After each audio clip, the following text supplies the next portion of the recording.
Unleash. Are you listening? Can you hear me? This is Unleash. Are you listening? Can you hear me? This is Unleash. Are you listening? Can you hear me? This is Unleash. Are you listening? Can you hear me? With your host, Brandon Tierney. In 3, 2, 1. Good morning, everybody. What's happening? Welcome back to BT Unleashed here. Hopefully, everybody's having a good start to the day. We're going to jump right into it. Phil Simms coming up in about 25, 30 minutes. Talk some NFL. Get those wheels moving for football. It is going to be, it'd be a fun season. I hope it's going to be fun for me as a Jets fan, but it's certainly football is always fun, and that is not too far around the corner. I think I saw Schefter tweet earlier, by the end of today, every team will be in camp. So we are there. It is upon us. A million storylines. Phil's going to be great. We'll get to the Yankees right now. First up, though, today's show is always brought to you by my friends at Sullivan Papain. You can find Sullivan online at triallaw1.com. That's triallaw1.com.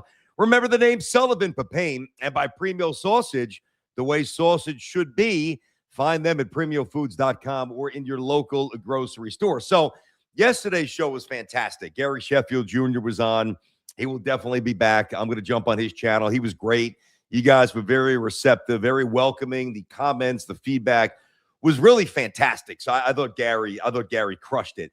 And so if you missed anything, it's on the channel. Go back. Really, you name it. Trading Volpe.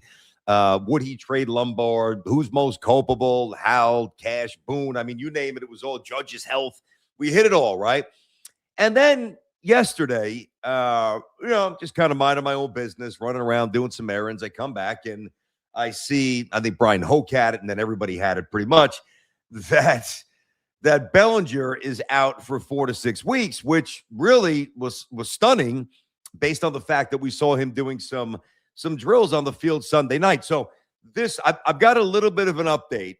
I spoke to some people with the Yankees, so I think this is pretty straight. So, but I wanted to at least give you my live reaction. I just opened up my phone. I hammered out a quick reaction video. This was basically 2 seconds after I found out about Bellinger being on the shelf at least a month and a half. Go ahead, Jay. I don't know. Maybe you guys can help me with this one. Last night, I'm watching the Yankees and the Phillies, and before the game, they show video of Cody Bellinger going through agility drills, running in the outfield. It's not a big deal. Taking a couple of days. He's fine. 5 minutes ago, he's out 4 to 6 weeks, grade 2 strain. How is there that much of a disconnect between what they thought it was and what actually has transpired? Listen, if this isn't the final kick in the ass for Brian Cashman to go buck wild at the trade deadline and do whatever you got to do, except Lombard, to bring in some reinforcements, I don't know what is. Who the hell knows if Judge is coming back? Belly's out for a month and a half. Then he's got to get himself back in shape. This is an absolute disaster. Go out. Forget about Mason Miller. Go out and get some sticks. Not a fourth outfielder. Not a backup scrub infielder. Some guys who can mash. Let's go, Cash. By the way, first thing I noticed, I'm not wearing the same shirt. That was a perfect game hoodie. This is my daughter's club soccer team hoodie as well. So, no, I'm not wearing the same shirt 2 days in a row. Now, what I was able to get information-wise is that, because, again, when I first saw that, I'm like, wait, I was really confused because Sunday night you saw Bellinger during the Sunday night game where he's doing some stuff in the outfield, and I'm thinking, all right, it's not a big deal. It's a little tiny grade 1, barely a strain. They'll be on the safe side, put him on the 10-day IL, and then Bellinger will be good to go. And then we get the news 4 to 6 weeks. Now, what I was told, because I was under the impression when somebody misses 4 to 6 weeks, I'm thinking, well, now you're going to have to ramp back up, and there's going to probably be a rehab period involved there. So I'm thinking that, this thing is bleeding way into September, which without Aaron Judge, and there's no update on Aaron Judge, is incredibly problematic for an anemic offense. But what I was told is that is a fairly conservative estimate. It's more along the lines of Grisham. If you remember what happened with Grisham, he missed about 25, 30 days. But it's crazy. So now I would modify that a bit. I don't know if I'd be so worked up, but I would certainly not change the premise that Cashman still got to has to go buck wild. But what's crazy about this is that you start to get the impression that no matter what the Yankees do, even if they do crush it during the trade deadline, and I really don't want to look at it through this prism, but like, is this? And I know it says cursed on the image, that the thumbnail that J-Rod had made. I don't really believe in curses. Like, I didn't believe in the curse of the Bambino, although I certainly enjoyed that until it ended. The curse of the Knicks, the curse of the Rangers, 90. I don't know. I believe that you make your own fate. Now, the curse of the Jets, the butt fumbles, the fake spikes, the coat tights. I am a believer and a staunch supporter of creating your own fate. And when you hire smart people, they ultimately get things right, like Leon Rose, or like back in the early 80s with the Giants with Bill Parcells. Can't wait to have Phil on. I think Phil just texted me, so we're definitely good to go right around 10:30. I don't get too wrapped up in curses, but the circumstances of this season, and to be fair to the Yankees, and we have aired a lot of gripes this year, most nights, especially without Aaron Judge. And I know they've got a plus 85 or 86 run differential, which is still by far the best in the American League. But it really hasn't felt that way, even though the stats say that it is that way. And, I don't think that we've been unfair to the Yankees, because most nights it's really just, it's a horrendous presentation offensively. And you've got 2-3 guys playing out of position. Really, the last 4 or 5 guys at the bottom of the order, everybody's under 700 by a mile. OPS, Volpe dropping a pop-up, this guy out of position, Dominguez, flip a coin, he's a mess in the outfield.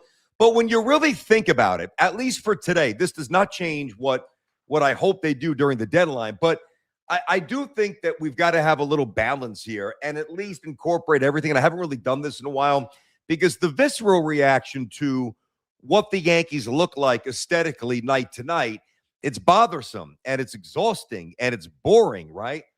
And it elicits a very fiery response, whether it's somebody who does something like this for a living like me, or you, the consumers and the fans of the content and certainly of the team.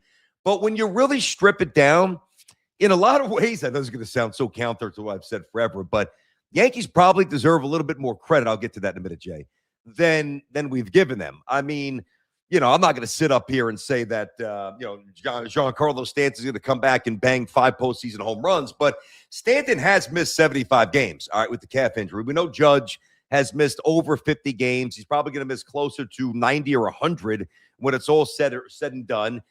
Max Fried missed a couple of months. We know that Colin Rodon did not start the season with the rotation, and since then, Rodon's been hurt again. Clark Schmidt hasn't thrown a pitch all year. Trent Grisham missed 30 days with the hammy.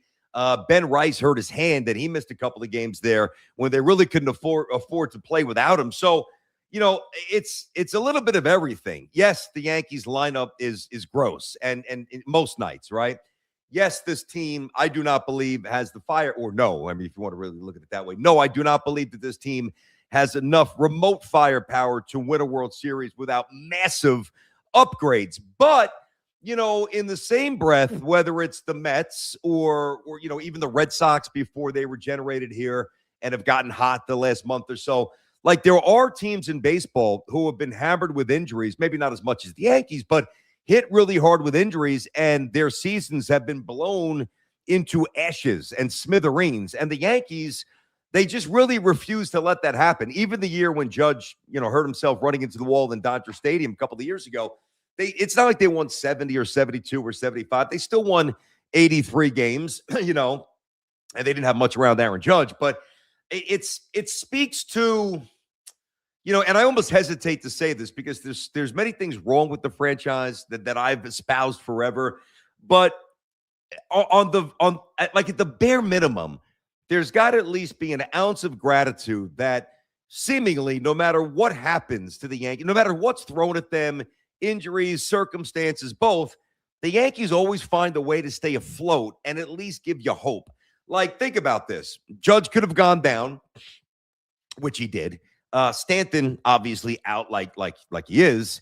And the Yankees, and I'm not just trying to take a cheap shot, but the Yankees could have a record similar to the Mets. And instead of sitting here every day screaming and shouting, get this guy, get a catcher, get an outfield, Mason Miller, this spot, call up Lombard, the conversation very easily could have turned to, all right, Yankees got to start selling. It's not happening this year. Yankees are a mess. Let's start stripping away, the loose ends and try to, restock the cupboards a bit in the minor league system, whatever. That's not the conversation. It's the complete antithesis of the Mets and some others. It's like, all right, somehow the Yankees are still here in the meaningful part of the conversation. So, the next couple of days represents an incredible opportunity for the Yankees to do something that maybe I'm delusional, but I do think that they are absolutely trying to do for the first time in a while. And that would be go for it. And I mean full throttle, go for it. No half step in, no sticking your toe in the pool. It's time for a belly flop. It's time for a cannonball. Let's get soaking wet off the diving board. Let's submerge ourselves and let's just see what happens. I think they're going to do that. There's only a couple of more days to speculate about this. And, there's all sorts of speculation ranging from the Yankees are engaged with everybody, whether it's Arias, whether it's Mason Miller, whether it's Goodman, whether it's Jeffers, whether it's whomever, to, the Yankees really don't want to part with a ton. They're not going to give up Lombard, which I agree with Lombard, by the way. But, it might be like a fourth outfielder, a little ancillary piece here, just kind of spruce things up, which is not going to cut it. I don't want that. But you're getting all sorts of reporting. Some people think they're in on everything, and some people think that, they're going to do, C+ kind of work just to slightly elevate the team, keep it afloat before the reinforcements come. I don't know. Alpha, we'll eventually find out. Alpha Bomber NY, what's going on, buddy? How are you? I really don't see Cash making an enormous difference at the deadline. It's not like Jose Ramirez is available. Look at what the Red Sox had to give up for me, who's had one decent season. No, I get it. Yep. But there's also always a couple of ways to do this. This goes to Hal, and for once takes the spotlight off of Cashman. There are other ways to acquire players, obviously just emptying the tank and just giving up whatever your prized possessions are. Now, Kilby's starting to show a little bit. I know he had a home run the other day, former first-round pick, young. Seems like the Padres I know the Padres have been scouting him a little bit. Whether it's a Will Warren, Dominguez, Jones, if anybody wants him. I don't know, but I do think that, there's a lot of teams that are looking at the same types of targets. And I do think the Yanks are going to be aggressive. And I'll either be right or I'll be wrong. It's not like this is some incredible guessing game like now it is. But the beautiful thing is we'll have a scoreboard really soon. Thank God. So last night we did a live Yankee show, a watch party, which is the second time we've done that. The first time we did it was the first game of the series down in Tampa against the Rays at the Trop that Monday night when Cam Schlittler just shoved it down their throat was phenomenal. And I just wanted to experiment. We're going to do some stuff with football. We've got some big things coming for the channel. So I want to kind of get used to doing it. And I really enjoy it. My voice is a little sore because I was on for 2 hours, last night in addition to the show in the morning. So I've got to figure out that's a me thing, not a you thing. But yeah, I enjoy it. I love the live reaction, calling games a little bit loosely, interact with you guys in real time, some of the nuances of the game. Last night, oh yeah, and by the way, we are 2-0 with live Yankee watch parties. Jay, I don't know if you know that, but we have not. And it's funny because I can't fully remember how, the sequence of the first game went down, but I also feel like I remember it starting out a little slow, little sluggish for the Yankees. And, it kind of left us going, and then, we hop off and then there's like a 6th, 7th inning, just absolute slam on the other team. Yep. That game with Tampa, that's when Caballero hit the big home run. I think it was a 3-run shot. Schlittler was great. Then they lost the next 2, and then they won the game. Remember, going into that national series where everything was stacked against them. They had who the hell started for the? Was it Weathers? No. Yankees went. Well, that was for them. Yankees started Blackburn. They went with a bullpen game, and Rasmussen was 5-0 against them with big numbers, and Yanks weren't hitting a whole lot, and that's why you just never know. We speak in such definitive terms, like the Yankees cannot win. The Yankees are not good enough. You really don't know, to be fair. Now, I strongly surmise that my instincts are right because they've been right for a long time, because I've been saying for a while Brian Cashman has not built the kind of team that you got to build to win a World Series. And since they haven't won since 2009, that's the scoreboard.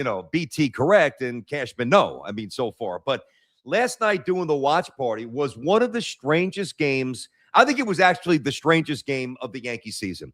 if you go back and you watch it, right, it's on the channel, obviously. If you kind of just peruse through and just fire through the early stuff and then get to the end where they start rallying, big hit by Jazz, bunt by Jazz, all the things they did. Dominguez, a big knock, right? I mean, they looked, that was shaping up to be one of the ugliest Yankee games of the year between Schumann tripping all over himself. And thankfully, it didn't tear his ACL. That looked very awkward. But that line drive to left field where he slipped on the wet grass and fell. Jazz, obviously, first or second play of the game, where you got to run around at second base by 5 feet. And he kind of takes his eye off the ball. I mean, it's a play that, 9-year-olds make. Just catch the ball, put the tag down. But, pros make errors as well. But that's an egregious one. I'm like, oh, here we go. So Schumann was on skates and left. Jazz was a circus at second. The play down the line with Jason Dominguez, where I thought he got a really poor read off the ball, took a step back, took a weird route to the ball, wasn't in a rush to get rid of the ball. Everything went up. There was something else, too. Fried had nothing, obviously. Max Fried labored in battle, but he just had zero. And then all of a sudden, you look up and it goes from that, which was as big an eyesore as I can recollect this season. Like, it really was. It was paltry. Like, the Yankees at bats were ugly against the guy they should be smashing, who had an ERA of 6 coming into the game. Fried didn't have anything. The defense was shoddy. And, I don't know if I'd say non-competitive at bats, but not a lot of focus there. And all of a sudden, a little knock here, a little walk here, a little knock here. Jazz throwing down a bunt late, as I said. And then, Sanchez hitting a 3-run home run, his first ever, which was great. And of course, but then it kind of goes back where Duvall, I can't stand Duvall. Duvall, you get a chance to rest Bednar again because he's pitched. I think before last night, Bednar had pitched in 4 of the previous 6 games. Now, one of the games, he only threw 9 pitches. But that stuff adds up residually. And it's not just, and Michael said this during the game, but he's right. Like, it's not just the amount of pitches that you throw when you're on the mound. It's warming up and putting your body through the stress rather than just a full day of rest where you can really physically regenerate. Duvall can't get anybody out. Volpe drops the pop-up. Oh, my God. I just feel badly for him. Even when he starts to hit the ball a little bit better, and even his first at bat, he lined out to right. Like, he's been swinging the bat better. But he's just, that's why I get the sense that, and I've said this, I think there's a good chance that the Yankees will, if the right offer and you throw somebody else with Volpe, because Volpe alone is not going to get you a whole lot back. I think that, Volpe very well might be dealt, if not this deadline, then certainly during the offseason, because Lombard's your shortstop. And, while you have a decision to make on Jazz and they're not going to give him an extension, I don't believe that. Maybe you punt Volpe over to second during the offseason, but you're not going to keep Volpe on the team, I don't think, where you call up Lombard, who's absolutely going to get called up. There's no doubt. He's got an OPS of 1,400 in his last 17 minor league games, by far the best shortstop in the system, where you call up Lombard and you have Volpe just collecting dust or Lombard collecting dust, which you would never do to a young kid that you just call up. He's the future, so he's going to play. And since there's no versatility defensively for Anthony Volpe, he's never played anywhere else in the majors. No second, no third, no left, nothing, where Caballero could play second, third, left, right, bounce around.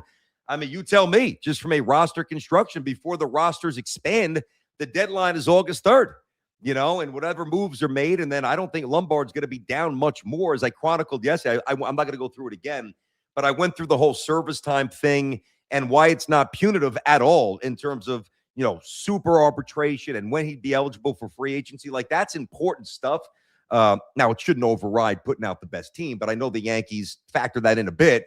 They can call him up August 1st, and it's not going to impact much, whether it's Rookie of the Year status for 2027 or all the pre-arbs and all that other stuff that some of you care about and some of you don't, but I can promise you they do. So, I don't think you're going to have those guys on the roster. I just don't. Now, all at the same time. That's why I think somebody's getting dealt there. Now, with Bellinger on the show for a while, okay, maybe that does loosen up one more spot, and maybe it resolves itself in the meantime. But there's a lot at play, and it was an absolutely atrocious game, but the Yankees did win, and it was fun. So the live watch party was a lot of fun. It really was. We'll do more of that some Jet stuff, obviously Yankee playoff stuff, all that great stuff. All right, Jared, it is a pleasure to introduce our next guest here on the show. He is a two-time Super Bowl champ. He's just an awesome dude. He is a straight shooter. I don't know many people, if any, that can dissect the quarterback position quite like this guy. He's funny. He's a little nuts, which we all love. We're all a little nuts at the end of the day. An incredibly distinguished broadcast career. I think he called 6 Super Bowls in almost a 30-year phenomenal run. A lot of awards, etc. at CBS. That is the great Phil Simms. First time. Look at Phil. What's going on, Phil? How you feeling, bud? Brandon, no, I'm doing just okay. I went to the dermatologist yesterday to get it out of the way, and she hit me with the right, and then she hit me with the left. She got you. Oh, it's a beating every time I show up. But, hey, that was some introduction, man. I didn't know I would all these things. I got to ask for a raise. It's true, man. But Phil, when you go, like, does she have, my dad said some of that. Does she have to scrape stuff up? What does she do to you? You said it was hell. What does she do? Well, they really kind of put a medicine on you. Got it. They don't scrape. Okay. You get scraped when they're going to send it off, and you worry about how it's. Got it. Yeah. Understood. As you can tell, as I always say to people, I wasn't meant to be in the sun. Okay. And I was in the sun too much. And I really, I'm telling everybody listening, I'm really paying for it, but I'm trying to stay ahead of it too, of course. Understood. Well, listen, man. Yeah. And you're a disciplined guy, so you get to play, but no golf. I mean, that means, can you play when it's cloudy out? I mean, are you never able to get out and play golf? No, I like it. People say, you can wear a hat. And I go, I never thought of that. Oh my God. I think I'll start. No, I haven't. I don't know how many years I've been out of it now. Probably 10 to 15 years. I've played one round of golf. No. You must have hammered the ball too. All right. Well, let's get into it. I guess the first thing, I want to bounce around. Let's start with the Giants. So that's a natural starting point for you. Whether it's Bill when he came in the early 80s, right after Perkins, and other coaches now, Baltimore, new, Buffalo, new. There's so many different characteristics of coaches, right? And they all know the game on some intellectual level. But, like, what, in your opinion, Phil, because I think this applies to Harbaugh, hopefully, what makes a great coach? It's a basic question, but nobody really gives me a good answer. Yeah, I don't know if I can give you a good answer either. I think it's always about the coach. Do one thing. Be who you are. Bill Parcells in 1983 had a really bad year, and they tried to get somebody to take the job. Openly tried. And you know what? Everybody turned it down. And I sit here and say, thank God they all turned it down, because going into 84, he goes, Simms, I was working out one day in the gym at Giant Stadium, and he says, Simms, if I survive this, we're going to do it my way. And, he's trying to, appease people, this, and, probably too close to the players because he's a defensive coordinator. So he did it his way, all right. And he continued it for a long time. And I'm really, of course, very grateful that he did that. But you can't fake it. And I always say this too, your presence is a big deal too. And, the team, these auditoriums they have now in the NFL, with the head coach, everybody's seated and quiet. And when the head coach walks in and goes up on the stage or wherever it is, if the players don't feel something, in other words, the big man's here, I got to watch what I'm doing, or whatever it is, and know that you got to have tremendous respect and everything else. If that doesn't happen, then you got the wrong guy. Mm-hmm. But that's happening with John Harbaugh. I can say that because I've had a few of the players of the Giants go, oh my gosh, and they start, and I go, man, you're talking to the wrong guy. Just accept it and move on, because it ain't going to change. Yeah. He's being who he is. Yeah. And he has a chance to start over, and I know he's excited about it, and I'm excited about the Giants. Everybody should be. It's funny too. Like when I was growing up, I started watching football right when you were playing, early 80s. I remember Butch Woolfolk. I don't know why I remember him. Like I just really remember him. I think you were still dealing with some injuries too. LT, of course. But that's when I started watching football. Gastineau, Klecko for the Jets. That was my entry into the sport. And I feel like I remember hearing a lot of references to the Giants of the 70s. Oh my God, the Giants of the 70s. Wow.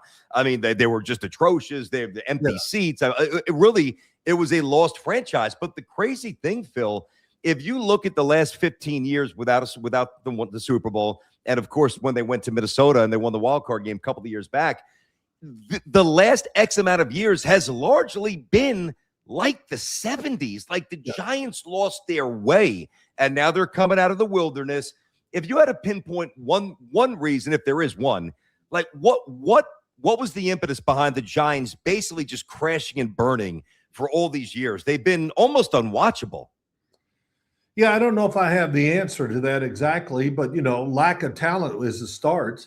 And then, when I watch the games, did I ever feel like the outstanding commander was there? They did have it there, right? With Tom Coughlin. Yep. I mean, Tom Coughlin was Bill Parcells, just wrapped a little different. I mean, it was work and, discipline and everything. So it's like Brandon and I tell this story a lot too. I'm sorry. All good. But when we hired Dan Reeves after a couple years of really bad football in every way, Dan Reeves, the first day, as the whole team is there, and he's going to make his introduction, walks in, puts the yellow pad down on the lectern, and looks at us, and he goes, "Sit up straight, put your feet on the floor, and take those damn hats off." I love it.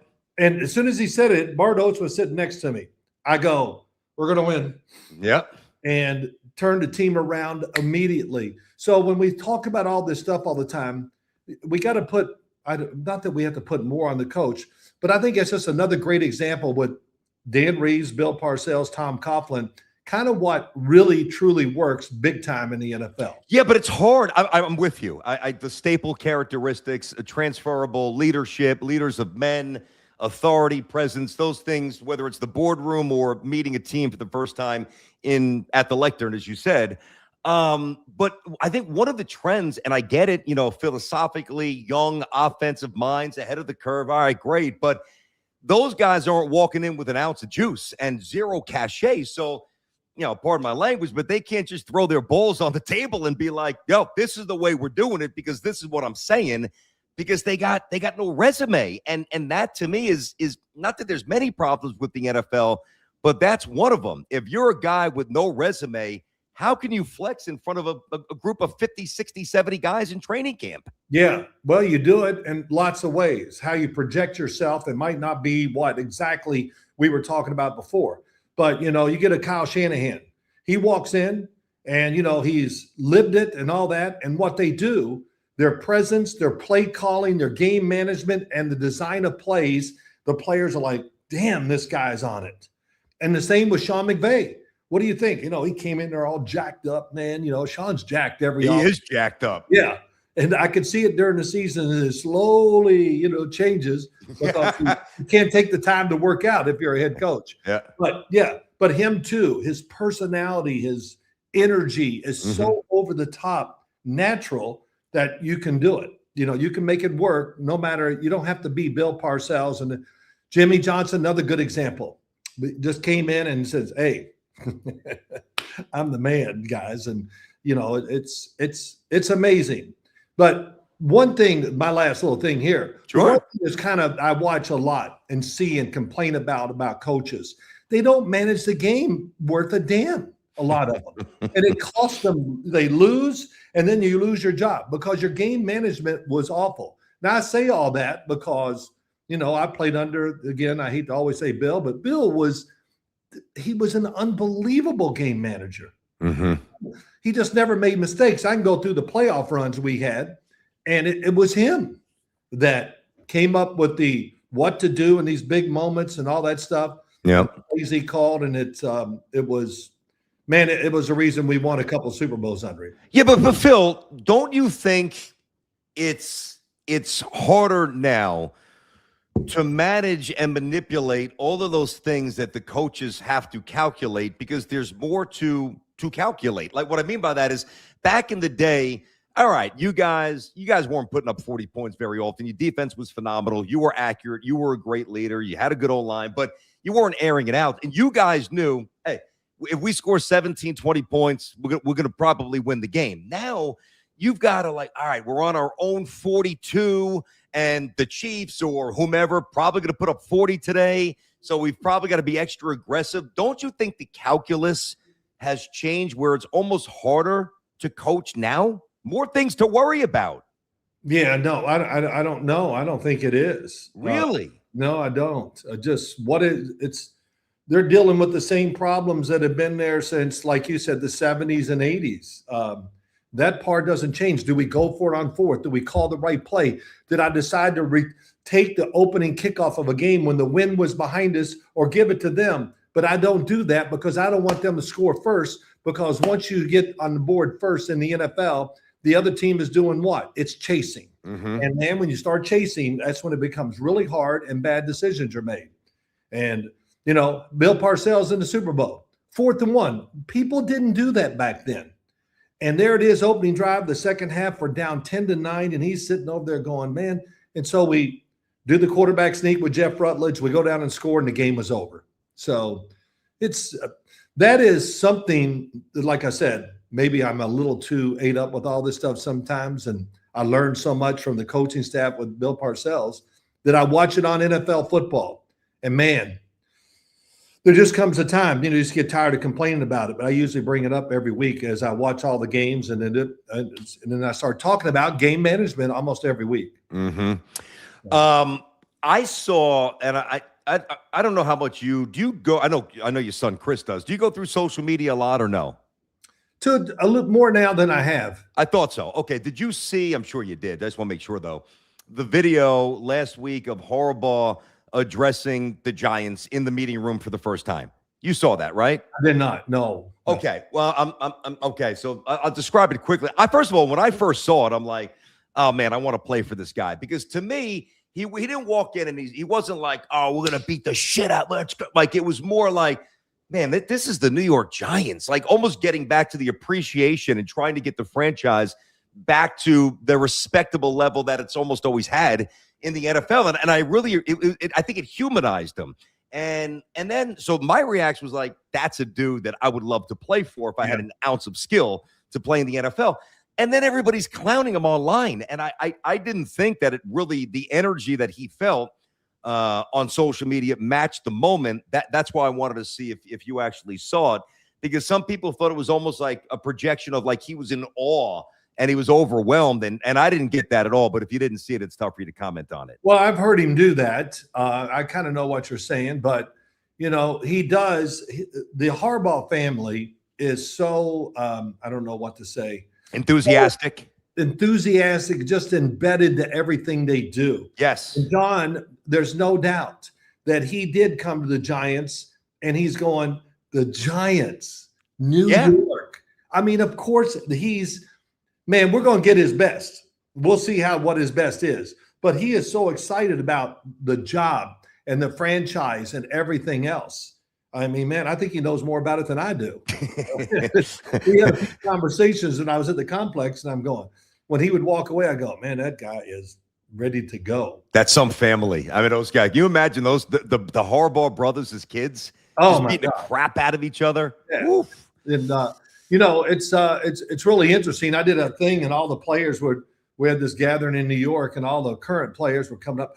Man, Sims, this it's pretty rough. Yeah. And I go, no, it's not. Don't. It's not rough. Just don't complain. Just be happy where you are. And the Giants, like you said, the Giants have made a lot of good moves. And I'll tell you also, the Jets have made a lot of good moves too. Yeah. But, so the Giants, I always say this. I feel like if they don't go to the playoffs, everybody is going to say it's a bad season, because the expectations have risen so much because of the quarterback. To look at the head coach, we got these other guys. We got a defense in front that's probably going to be, besides the Rams, might be the next one to it. It's going to be super fast and very productive. So right away, offensive line's better. So that makes me kind of think that too. Yeah. Man, every Giant fan I meet, Brandon, it is off the charts. They're none of them complain about nothing. We're going to beat Dallas. And let's take it one at a time here. So. But there are a couple of different ways. This is a massive projection. Like, Harbaugh comes in, and we'll get more into Dart as we start this part of the conversation. But Harbaugh comes in, they make the playoffs, year one, off and running, incrementally build up back to Super Bowl. All right, that would be phenomenal. That would be optimal. And that might happen, right? Then there's maybe an 8-win season, but there's a couple of different 8-win type of scenarios that could unfold, even 9, right?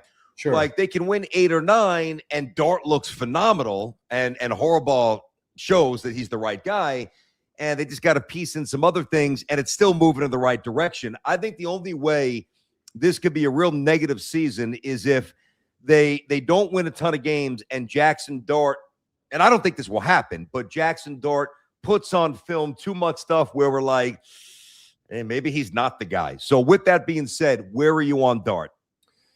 I would be shocked if I have that thought when the season's over that he maybe is not the guy. Mm-hmm. And I studied him tremendously in college because I knew the Giants were interested in him. And, of course, Cam Ward, Shedeur Sanders, whatever. I watched them all and felt like, man, if it was my son, I don't know if I spent that much time with my kids. And I was like, yeah. And I kept looking, and sometimes in college football, the camera angles, hell, you can be 3 miles away from what they're doing. You're at the top of the stadium with all this stuff in college football. But as I kept looking, I go, okay. And all of a sudden it kind of hit me, man, he's an absolute first-round quarterback. And then when he came to training camp, as I watched him many days, I go, oh, my God, he's getting better every day. And he's big. He can move. He's got a great feel for the game. Players love him. And, boy, he doesn't miss many passes. If somebody's open, he hits them. Mm-hmm. And if it falls apart for him, I would be extremely surprised. And last thing, why is everybody, and why do I think this could happen? Because they got guys that can win the game or ruin the other teams, what they're doing. The defense, the quarterback, the new coaching, all this stuff gives you even more hope that they can get this done the way we hope. How do you handle, and I'm sure John's already sat down with Jackson. Oh, sure. Of course. But I mean about this one specific aspect where you broach it. You don't want to stifle the enthusiasm because that's one of the things that makes him special, like young Josh Allen. It's contagious, man. The team loves him, right? Yeah. And they feel them, more importantly. And you know what I mean by that. But it's a fine line. Sometimes you got to duck out of bounds. Sometimes you got to slide. Sometimes you got to sacrifice 3-4 yards to play 3-4 more years or 3-4 more months. So how do you thread the needle of being aggressive and being spontaneous, but also not being reckless? Do you direct that? Do you address that directly? Sure. How do you do it? Well, you do it with words, and it's about all you have. And in fact, of course, they are also, just go, if you take one more run and you do this, we're going to pull you out of the game because we need you for, some of the season. And the fans are going to be in on it big time. Every time he runs, if it's close, it's going to be, everybody's going to they're not going to clap. They're going to stop it. So I think he learned a great lesson last year. Mm-hmm. He did take a couple big hits, but boy, he had to work hard to get those extra hits, if that makes sense. I mean, he had plenty of time during the run, almost all of them. He never, except for the one where he went down the sideline against New England and he just got crushed. Yeah. But most of the time, he's got room and he's making moves or whatever, and he had ample time to get down. And I think he'll lean on that a lot more, of course, this year. Are you worried about Nabers? Yes, I am. Yep. I mean, when you have a number one receiver on any team, when they're not out there, man, does it change a lot of dynamics for what you are. But here's what they got. A mobile quarterback who can really throw. They got a better offensive line. They got ample tight ends, okay? Yeah. They got Greg Roman, who created the give and go or whatever you want with the quarterback and all that. So they got that, and they got Matt Nagy. So that's going to be interesting too. They got an all-star coaching staff there. And I think they're under – we'll judge them probably hard. Well, we will, I'm sure, the public. We'll judge them harder than we do the players. Yeah, I mean, we always crush coordinators. Let's be honest, man. I mean, that's usually target number one. This guy's playbook stinks. He's not aggressive. He's not instinctual. But can you go into more deep? Like, what are you hearing about Nabers? What are you truly worried about? Oh, just, it's a long time since the surgery. I can't remember exactly when he got hurt or whatever, but then he had the second surgery. Yep. Oh, and then I don't know who told me, I didn't, something about Nabers and said, oh my God, he's going to be ready for training camp. And who I said it to, and I would tell you if I remembered. Yep. And he went, no, he won't be. So I said, oh man, because it really does change their offense. When you got that go-to guy, one-on-ones, the defense is scared to death about that. And so it's going to be close. I'm going to go down there to West Virginia and see a few practices here soon. So if Nabers, whatever, he'll be rehabbing on the sideline or maybe doing some work on the field, and we'll see. But I look at it and just go, man, it's just not, man, the timing. I wish he was full strength. He's a stud. It's a guess on your part. You think he plays week 1? I'll know after I watch him rehab a little bit or whatever. I'll make an assessment there. I'm leaning on the fact that I hope he can, because we're still quite a few weeks away. It's true. That's a lot of time. And if nothing else, even though you put him out there, but you don't really give him too much. In other words, you don't design the passing game around him. So you put him out there, the defense doesn't know what his availability is. So they play him the way they probably would when he was at his high mark. So that could be good for the Giants. So, Phil, if you're quarterbacking still, right, and you've got a chance to play a full season with a healthy Malik Nabers or whatever was the best version of Beckham with the Giants, who would you prefer to be throwing to?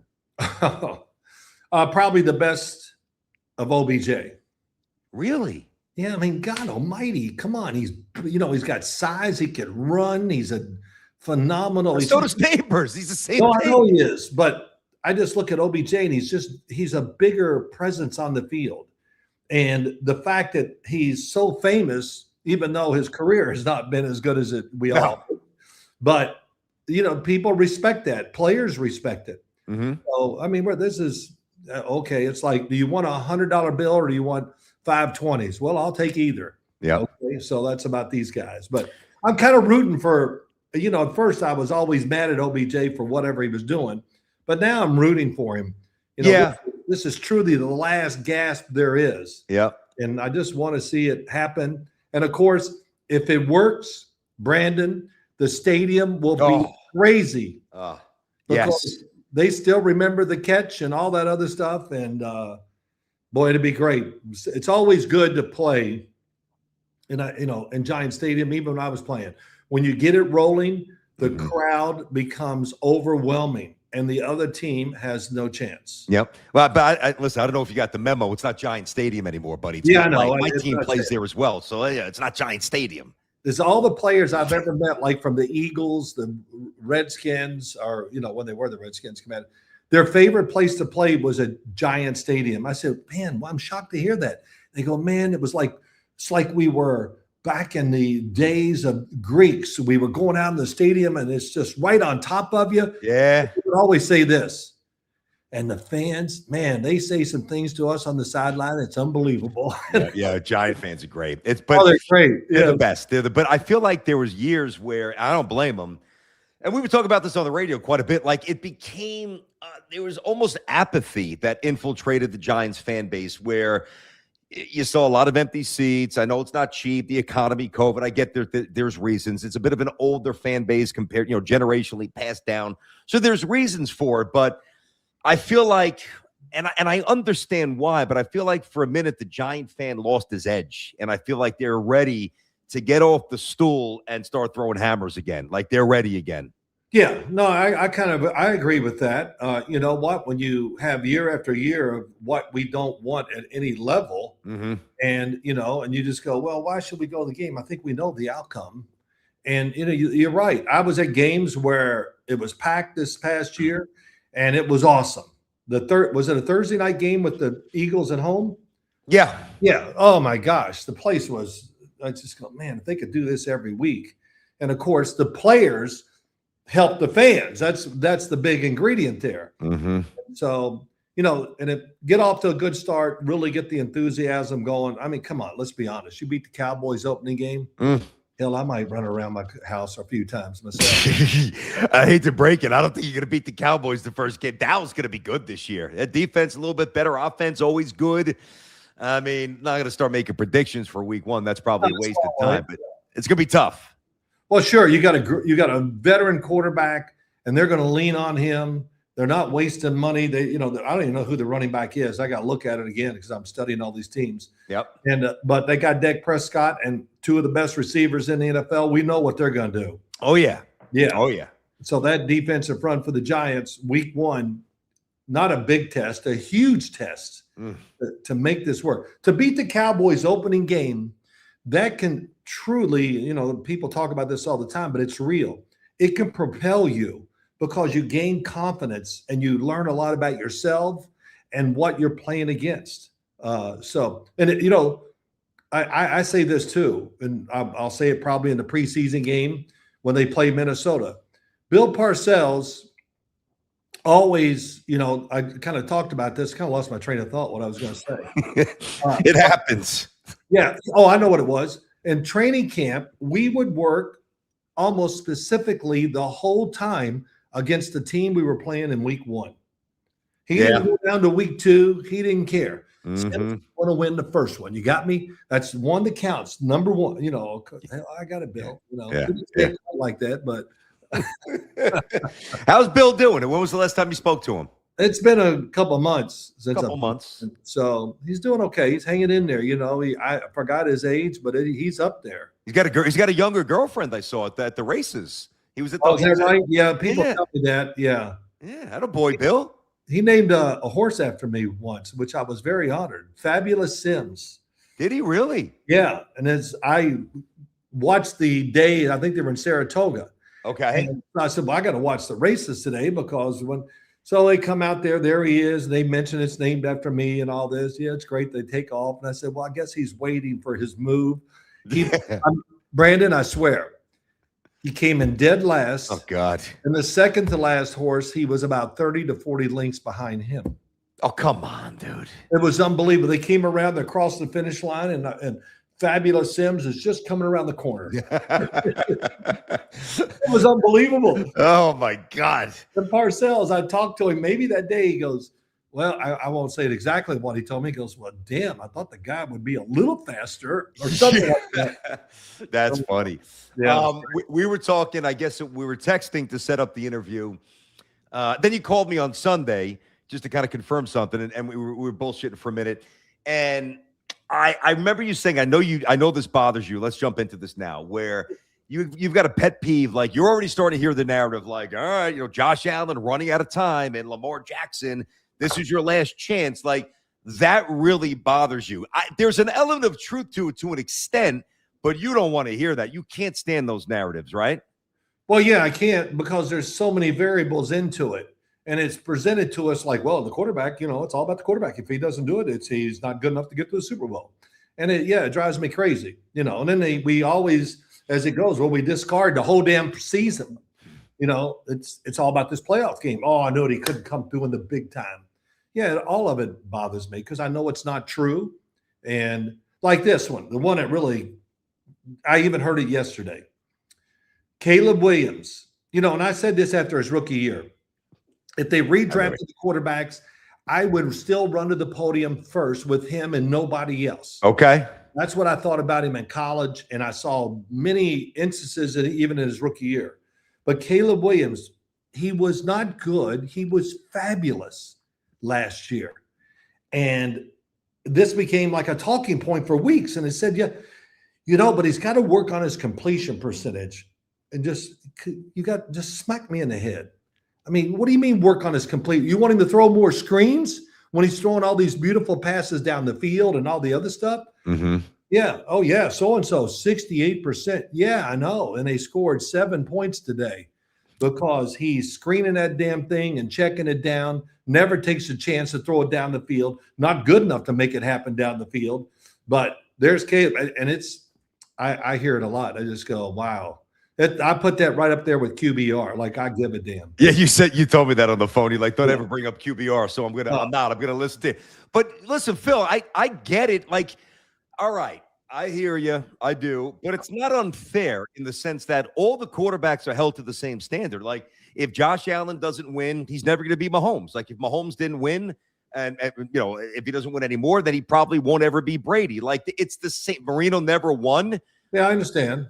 So it's not like we're moving the goalpost each year. If you're a quarterback and you don't win a Super Bowl, you're going to be penalized. That's the rules. Oh, I know. It is the rule now. Yes, it really is. You think it's unfair? Oh, sure. It definitely is unfair. God, I mean, come on. How many, we got. There's about 10 quarterbacks out there. If they don't win the Super Bowl, well, it was a wasted season. Yeah, so what? He threw for 40 touchdowns and won 15 games. Doesn't matter. He couldn't win the Super Bowl. Even somebody this morning brought it up. Yeah, which was true.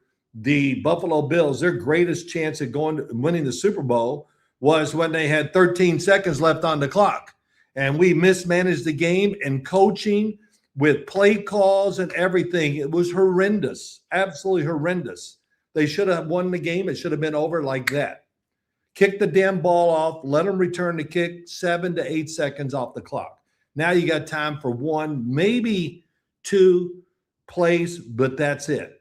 Instead, let's let them get the ball. Don't run any time off the clock. And play sideline defense. Yeah. Oh, they throw it down the middle to Kelsey. Oh, wow. Yeah, they never. It was unbelievable. Phil, when did all this stuff start? Because when you were even now, it became a story when he retired. But Patrick Ewing never won. Barkley never won. Stockton and Malone never won. Dan Marino got to a Super and never won. But when you were playing, I don't think that you ever heard that or felt that.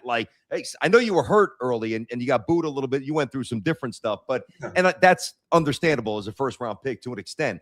But when did this become the GOAT debates, the LeBrons, the Jordans, the quarterback, who's the best of all time? Because back in the day, nobody brought that up once. No, nobody had really thought about it, but then it became, you said it right. It is the talking point.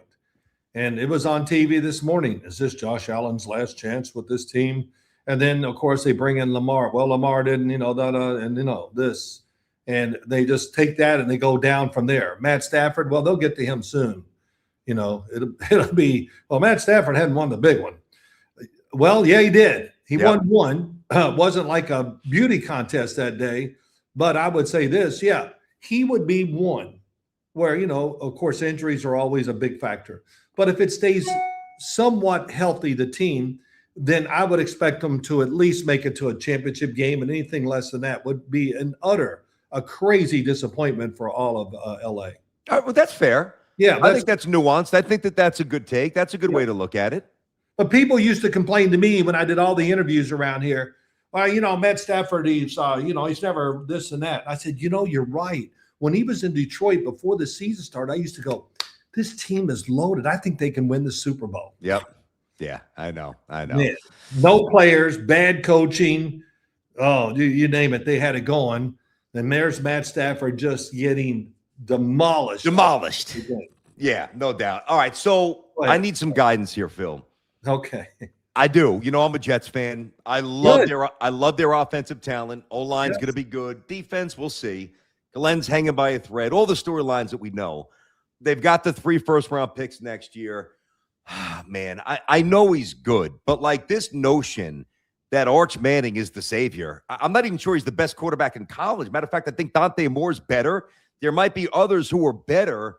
Start with Arch Manning. If you're a Jets fan or a Browns fan, is he truly, where you sit right now, the franchise alterer? Is he as good as some people make the hype to be? I don't think he is. But what do you think? Well, it's tough. I would say this. One, I always kind of do this. When you talk about quarterbacks, tell me the redeeming quality they have that's going to make them have success in the NFL. Okay. He is big. Mm-hmm. He does run well. Yep. He does have a strong arm. But, if you really study him, you'll find out, well, it's a strong arm, but man, he misses a lot of throws. And that'll be by far the number one thing for him. Will he miss these throws? And, and I kind of understand it too more, the draft is always, of course, I'm wrong all the time. Sometimes I'm right. But what are we looking for in the quarterback, exactly? And so Dante Moore, yeah, I like him. But, man, he's not a big dude. Skinny legs. Yeah. Well, you got to have that big ass, Phil. You know that. Boomer always talks about the big ass. I don't know about the big asses. That's a Frank Reich thing. He says, man, I want a quarterback that has big legs, a big ass, and can hang in there. It's true. Yeah, it's true. Some hits. Yeah. So, yeah, there's quite a few quarterbacks. I mean, one of them's he will be in the draft. Sorsby. Yeah, but, it'll be interesting to see how much they hold that against him. I'm sure a lot. But if they would have had a supplemental draft, the NFL, he was going in the first round. I'm with. I thought second for sure. I think, I first may surprise me a little, but I can't say that you're nuts. He's talented. I liked him. I don't do this, but I did call some people in the NFL that week and ask questions. And before I could get it out of the mouth, he's going in the first. Really? I mean, not some, everyone. You think the Jets would have been one of those teams that put in a first round bid? I think if they weren't, they should have. There you go. Yeah, I would think the Jets were probably part of that. That's just me. I even said that on some interviews. You know, you look at the Jets are looking for that one guy. This is the guy. And so, but he's big, got a good arm. I mean, he does. Good athlete. Yeah. Yep. Good, but Phil, the one thing he doesn't have is decision-making and reliability. Listen, there's been Chris Carter, drugs early, turned his life around. I get it. Their rehabilitation works for a lot of people, not for everybody, but he's not coming in as a linebacker like Lawrence Taylor. It doesn't matter what Lawrence is doing the night before. He's going to show up and get 3.5 sacks and wreck the game. You're the quarterback. And if you're not emotionally reliable and there's some character or integrity issues, which clearly they are when you gamble and you know the rules, that's quite the leap of faith you're taking on him. That's a concern. I would say this, unless he really has no clue about what this is all about, that would worry me.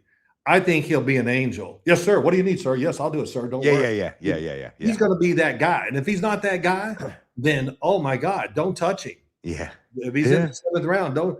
But he's got to be remorseful, which I just can't imagine he won't be. And of course, he's going to be in tremendous shape and all that. He's going to put on shows for people working him out. And the fact, I almost look at it and go, you don't have to worry about how he's going to act or what he's going to do. That's already, it's over. Mm-hmm. He'll be the opposite of that betting on games. You might be right. Is the Chiefs dynasty over? I know Mahomes is cleared. Yes, it is. It is, right? It's over. I watched some Kansas City Chief football about a week ago. I said, let me just check in on them. Yep. And I went, oh boy, they weren't very good last year. I mean, it was even the year before, Phil, the offense. Oh, they were. You're right. And I just went, wow. And who did they have? They don't have the guy with Chris Jones that can really anchor and change the team. They got rid of their 2 corners who are now playing for the Rams. I mean, wow. So, yeah. And, too, I'm watching all these highlights of Patrick Mahomes, and he heals faster than everybody else. Well, he might. I never listened to that and believe it. But, boy, to be ready to play opening day, I hope he can, because what I see in workouts right now, I wouldn't even think about letting him play because he has a limp and all this, and that would be super, super tough for him. Well, there's 2 issues at play here, Phil. Number one, where is he physically, as you just hit? But also, there's just pretty much an absence of talent around him. So, no doubt, my fear would be, all right, he's a gamer. He's the ultimate gamer. He's going to do his best to elevate and average, 10 guys around them. Probably put himself more in harm's way because there's a deficiency in talent, which puts him more at risk. I mean, think of Patrick Mahomes. They've been trying to find the damn tackles, it seems like, at least in my mind, because I hear so much about it for 20 years.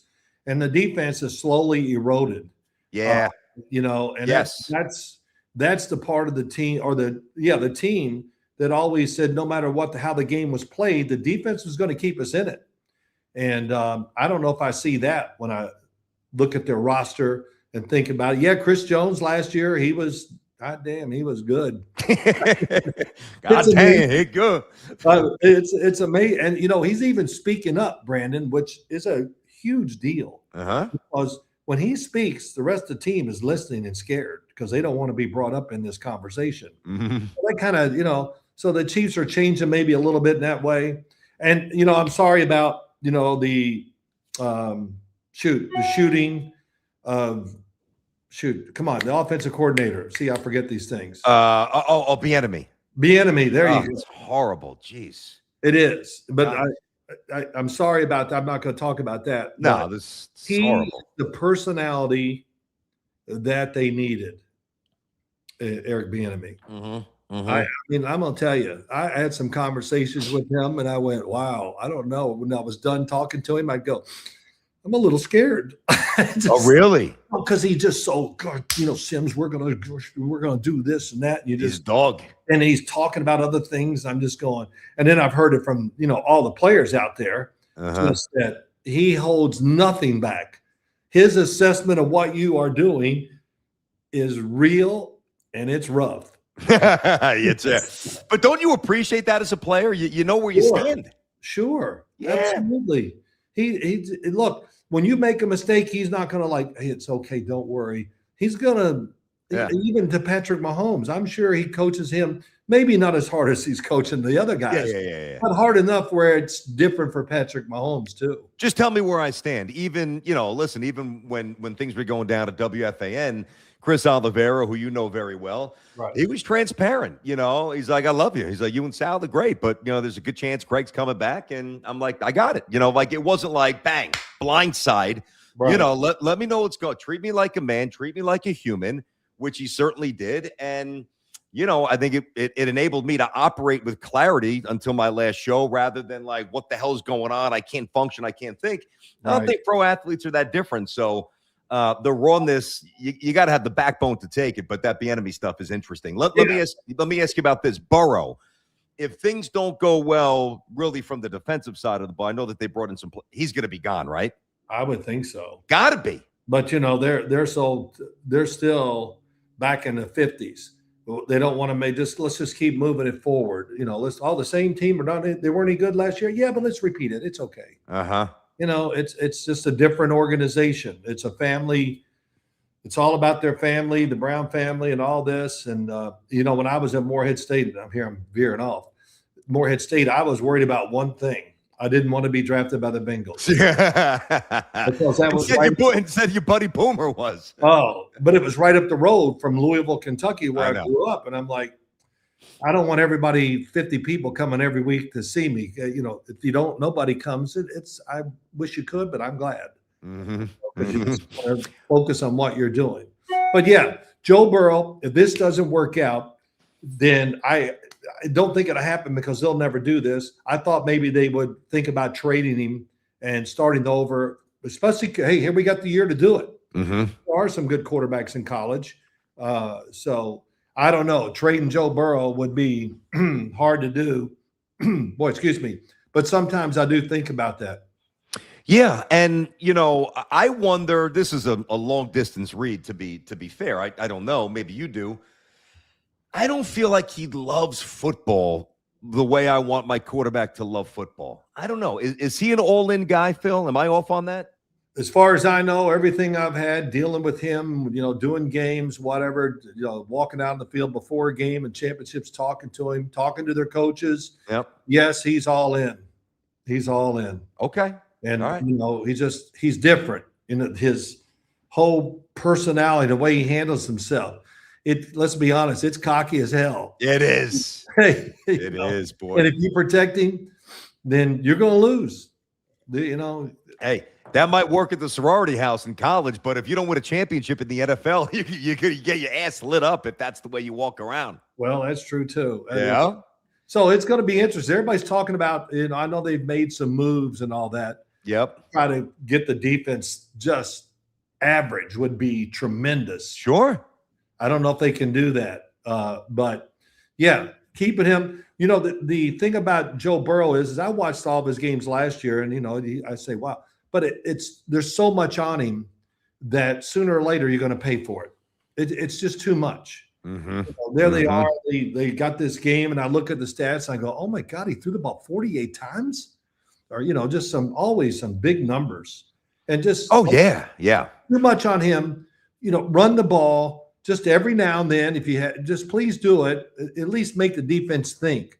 And if nothing else, because they get under center enough that you can turn your back to the defense and fake it, and they don't know who in the hell has the ball.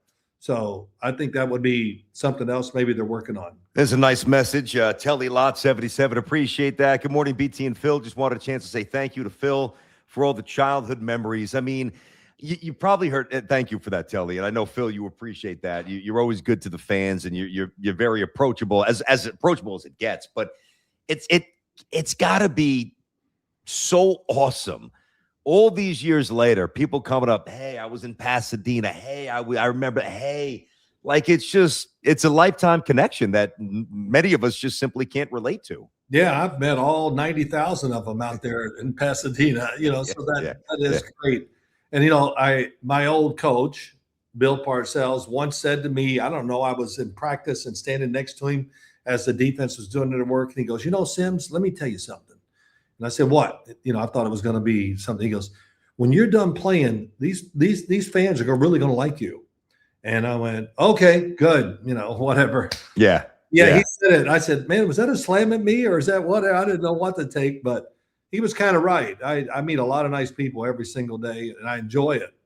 So it's good being an ex-Giant. And it is. It's better than being an ex-Jet. Yes. And we had this guy, Lawrence Taylor. Oh, no. And we had that other guy, Carl Banks, Jim Bird. Oh, my God. Gary Reasons. Let me ask about LT, right? I mean, we hear about the stories, being in the strip club until 4 and doing whatever he's doing and sleeping in the meeting. I believe it. I do. And who knows what he was even doing on game days. I mean, you just don't know. I mean, he was out of his mind. But is there any embellishment to those stories? Like, that's truly the way it was? Lawrence Taylor was that out of control? Oh yeah, no, there's no embellishment. I mean, not even close. Not even close. Wow. So yeah, but it was really interesting. He was a great team. He was a good teammate. Mm-hmm. He treated all the players right. He never held himself above the team or anything. How many superstars and a superstar. Some people say he's the greatest player ever in NFL history. He's up there. Come on, just for that to come out of your mouth is unbelievable. Yeah. But, and he had everything going. Yeah, there were days he was down. He would walk out the practice field with me. Usually we'd walk to practice together when we did that outside field. Mm-hmm. I'd look at him and go, how you doing, big boy? How you doing? Because I was loving it because he's like dragging along. Oh, God. And then finally, I'm killing him. And he goes, Sims, there's only one thing to do. I said, yeah, what's that? He goes, I'm going to destroy practice today. Oh, man. And, after a while, it's like, take him out. We can't get a damn, So, and he would run by me and go, oh, if I could just hit you once, that would make my career. Well, you can't. I know he was fast. I know he was strong. Was he like superhuman strength? Was he that strong? He was a strong guy. Well, everything for him was natural. Yeah. In other words, he wasn't hitting the weight room. He had to come in. Yep. He could do a little something because if you didn't, they'd find you. But yeah, it wasn't like he came in and was really throwing weight around. Yeah. Yeah, he's naturally big. He, of course, can really run. And he just has a mentality to play defense. I threw an interception in the middle of the field. It was really bad. I was like, oh my God, I got to walk the sideline. And he comes walking by me, grabs me, he says, don't worry. I'm going to get the ball back better for you in better field position. Oh, man. And I just go, all right, I feel better. Yeah. And then Parcells walked over and you felt like shit again. No. Sometimes, Bill's big thing, we talk about all this stuff with quarterbacks. If I threw a 5-yard out to the running back or dumped it down to him short, I'd come and say, hey Sims, what are we worried about our completion percentage? What the hell are you doing? Throw the damn ball down the field. I mean, that's what his thing was. Throw it down the field. Okay. Just checking it down and, screens and all that. He hated that crap. Well, and think about, and I love that, and that's one of the reasons why I think Bill's the best coach of all time. I get it, Lombardi, Belichick, it's a conversation, Shula. All right, fine. I think it's Bill because he's elevated so many different programs that were at the bottom of the barrel and won big. I think he's the best ever. But, I don't know. If you were playing now, again, it goes back to how we process sports back in the day. I never heard anybody I'm not playing football in the street with my buddies and somebody said, hey, Sims is only 59% completion percent. You weren't as aware of it. So in a lot of ways, Phil, you could almost play more freely back then, right? Yes. I mean, he only once did he really ever, yell at me for throwing an interception. When? In Kansas City in 1984. Okay. We're losing by 13 points maybe or something like that. And I'm walking off the field after my third interception. And he says, come here. And I went, oh boy, this one I'm going to have to take like a man because I'm not going to fight back. He goes, I just want to know something, Sim. Ron Earhart, the coordinator's upstairs. Are you watching the same damn game we're watching? And he did it so calmly, and I went, all right, thank you. And I walk on out. And then I go back in, and he told me what to do. He loves telling the story. But I did what he said, and we went like 80 yards and 2 drives to win the game. But he never, just here's what you're going to do. Go in there. And he goes, throw the damn ball to Zeke Mowat, okay? Just throw it to Zeke. Zeke. Yeah.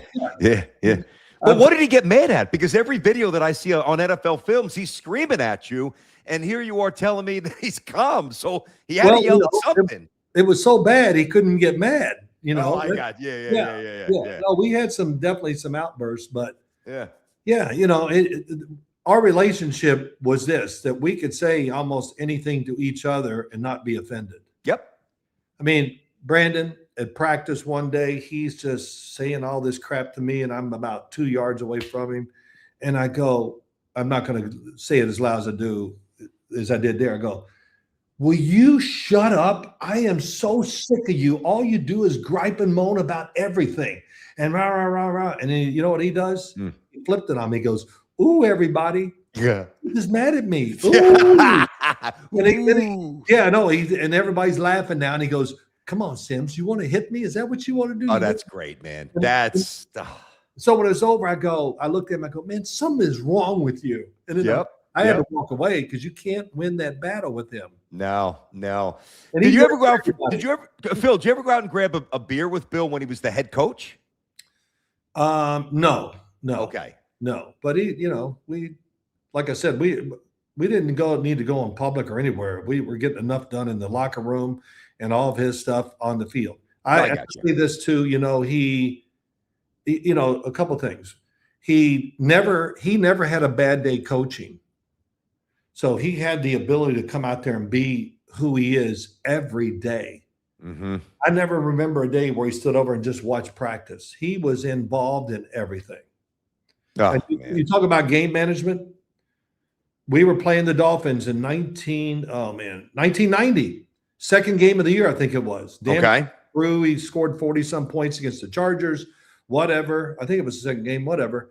But our game plan, we had it all mapped out what we were going to do. And it basically was we're going to run the ball, and we're going to suck the life out of the game. And I'm going to watch the clock and snap the ball every time with 1 second. So we take the opening drive. I think we went 13 plays. I was wrong when I said this to somebody. We kicked the field goals 3-0. Dan Marino goes 3 and out. And he didn't like Giant Stadium against us. We get the ball. I'm walking on the field. And I hear, Sims. And I knew what he was going to say. And I turned and looked at him. I said, yeah, what's going on, Coach? He goes, kill the clock. He wanted to make sure I kept milking the clock. And I think the game lasted like 2 hours and 40 minutes, 30 minutes. It was over like that. Yeah. That's not a fun game for you, though. I mean, any resentment? I mean, at that point, you're older. So you're what, 32? Well, back then, I'm in 1990. I mean, I have to figure it up. I was 35. All right. So you played a lot of football. You've won. If not that you don't want to win, and not that you would put self above team, but part of you's got to be saying, this is boring as hell. Let me throw it a little bit here, Bill. Come on. No, that never, that's one thing that never crosses your mind during the game. To me, it didn't. I can't imagine other quarterbacks who would. Okay. Just play the damn game. Whatever's presented to you, let's do it that way because it's been presented to you to give you the best chance to win the game. At least everybody thinks that. Fair enough. Yeah. Fair enough. I'd go, gosh, this team, we can throw it against them. That would come up maybe once every 4 weeks or something. But generally, whenever we thought we could throw it, we would go all out and throw it. Yeah. So he had 2 ways. He loved beating you up, just running at you and just being the big man, But also, we had to throw it. He was adaptable. Absolutely. Well, Phil, that's why, and I always talk about, to me, I use 2 guys as examples: Bill Parcells, Pat Riley, right? And you're a big sports fan, so you'll get all the references. You'll appreciate this. I'll make it quick because I've said it before. So Pat Riley comes up. It's let's score 130 points. Magic, Kareem, Worthy, run you out of the gym. Boom. Right. That's one version. Comes to the Knicks. Big, strong, slower Patrick. Let's beat the crap out of you. First to 85 points wins. the Miami Heat were a little bit of a hybrid, so we showed great adaptability, one of the best coaches of all time. Right. Bill with you guys was a little bit more certainly defense, run-oriented, and then trust you to make the right play, which you usually did. Then go to the obviously like the Patriots, and he let Bledsoe throw it 50-something times a game. And the Jets were a little bit of both, where he let Vinny throw it, but also knew that Curtis was the man. So that's evidence enough for me to look at him and say, that's the greatest coach in the history of football. Yeah. Chick's never done that. Lombardi never had to do it. You know? Yeah. Yeah. Well, when you say all that about him, I thought once when he went to New England, I thought he got impatient. Wanted to score. Let's get this thing under control so we can really go after him.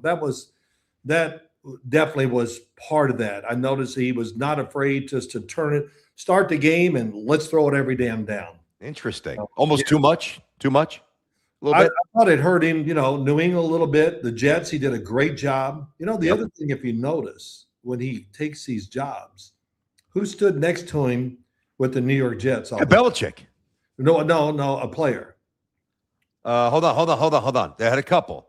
Hold on. I mean, he brought Byers, but I don't think that's who you're thinking about. Just think crazy. Crazy. Brian Cox. Well, him and Cox were probably like that. Who am I missing? Keyshawn Johnson. Yeah. Dallas. Okay. Keyshawn was right next to him. Hey, stay right here, my boy. Yeah. Right next to it. Yeah. Yeah. I was more of a Corbett guy. Well, yeah, but the premise of me saying that is this: he could take whoever he needed on the team and cozy him up and send everything to everybody. That's what it's about. Yeah. Keyshawn's in, men. He doesn't say it. He likes the program, and you go from there. But get behind Keyshawn. Let's get in line now, boys. It was true. Every time I'd look at him, I go, "Damn, Keyshawn."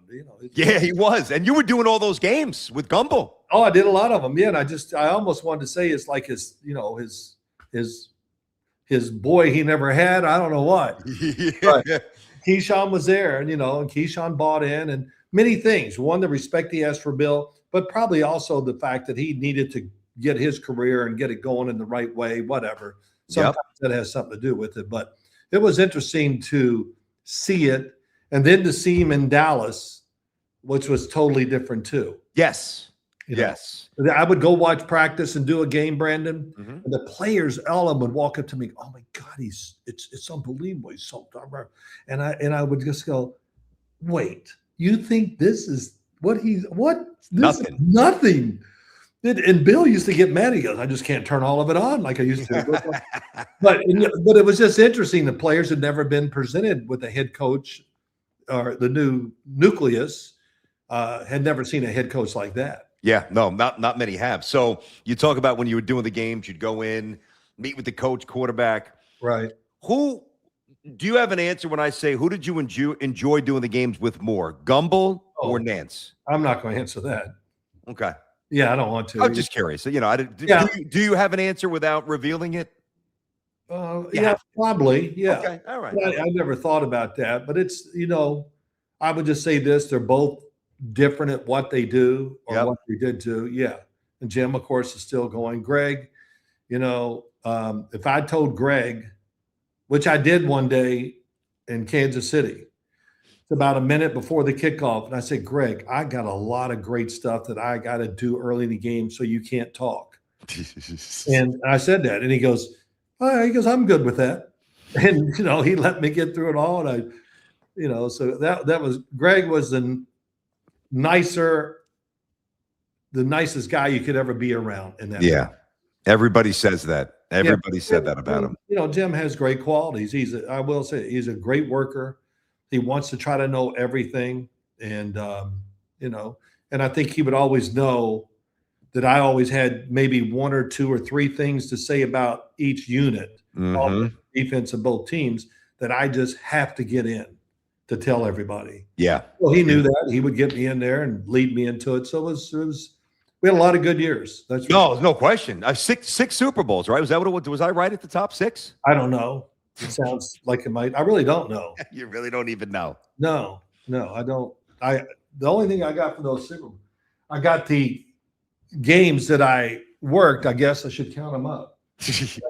No, that can't be right. That's too many. That's too many. Well, Yeah. maybe it's also the games you worked and the games you played in. Is that it? Could be. Could be. It's your office. I never look at this crap, this stuff. I'm sorry, this stuff. Oh, it's great. Mendoza, is he the real deal? Well, it sounds like you're not a believer. I like him. I don't know if I love him. I don't think he's going to be a horrendous player. I don't know if he's going to be a star like everybody thinks. Well, I think he will be if the people around him can help get him there. Can the coaches and the draft and all that stuff be good enough? I mean, come on. That's why we want. Brandon, when I was playing, I was there for 13 years with Lawrence Taylor. Who you couldn't find 2 people in the NFL could say that now. I mean, our team, when the season was over, was the same the following week almost sometimes. Yep. I mean, the following year. The following year, yep. Yeah, I mean, we had, 6, 8 years, everybody, offensive line, same guys for 5, 6, 8 years. I like that better. Oh, of course, it changes the game. So, what were we talking about, though? Mendoza. Oh, there you go. It's just that time. If I don't spit it out, I'm like, what the hell? Because I got you, man. I'm listening to you, Mendoza. I know I get so many thoughts in my head. Though. Me too. Mendoza. I did his game at Iowa. I was the color guy. Yep. And talking to him, he left the room, and I went, "Wow, man, he's inspiring. He's impressive with that stuff. Yeah, as a person. Yes, he's a great person. Yep. And then I was on the field, I said, let me go see him work out. Let me see him throw with me right behind him. And they had just come off a big game, big numbers. He's throwing the ball, and I went, oh, my God, this is so much better than I expected in person. Beautiful spirals, could throw it with accuracy and power. He had power throwing the football. And he's a better athlete than people give him credit for. He's got pretty good feet. Yeah, he can move a little bit. Yep. If you force him to move, he will. Yep. In Indiana, we'll get into that. That's unbelievable what they did as an offense and defense. Probably the best coach football team I've seen in college football, maybe ever. I mean, wow, what a statement, Phil. Oh, yeah, they were buttoned up. They only did. I could see their offensive game plan. It'd be like, that's it. That's all we're going to try to do. Well, we've been doing it all year and nobody stopped it. Why we want to change? Okay. Yeah. So, but his personality and all that, I really liked. His work ethic is apparently off the charts. I think he'll be a good quarterback, but yes, he's not Caleb Williams or Jaden Daniels. He's a really good thrower, but he's not going to be the mobile guy that can pick up all that extra stuff. And you go, wow, we really got something. Yeah. They got something, and give him the right plan, he'll make it work. He doesn't make many mistakes physically or mentally. Now, that's saying a lot, but those are all true. And I think he'll be a success out there along with the coaching staff. Okay, probably 1, maybe 2 more. I think it's interesting. They're not going to be a good team, so I think the interest will be more early than later. How intrigued are you by what's going on with Deshaun Watson and Shedeur Sanders? How do you think that winds up for the Browns out there? It seems like a legit battle, Phil. Oh, it's real. Yeah. Real. And what little I can take, I know a few people in Cleveland. I should call them, but I'm not. But as I watch those little cut-ups you see on TV, the one thing I notice, I can't tell them apart because Shedeur looks faster than Deshaun. Deshaun's been on the shelf for a long time, and age and everything. And you can lift weights and do whatever the hell you want. But unless you spend that offseason, which if I was quarterbacks in the offseason should hire track coaches and just work on running and moving, because the arm's never going to die. It's got 15 years in it easily. But the legs, whatever. But when I watch them, that's what it hits me right away, Brandon, that Deshaun is not even close to being the athlete that he was quarterbacking down in Houston. 2 ruptured Achilles, not 1, 2. I know. So Shador, there were moments I really liked him. Big, can take the punishment. He's bigger than he looks bigger on the field, even though he's not. He's 6'2". He looks like he's like 6'5" to me. But tough, can get the ball down the field, and he's got the right coach too, who does a really good job, I think, in the pass game. So you think Shador's got a chance to be a good player? I do. Wow. I don't think I could have said that leading into the draft when he came out. I was like, man, he's a good screen thrower. But I did like his size and his ability to get away from people and all that. And I think he's going to do that in the NFL too. And you think he's going to win the job? You think he's starting week 1? No, he might not.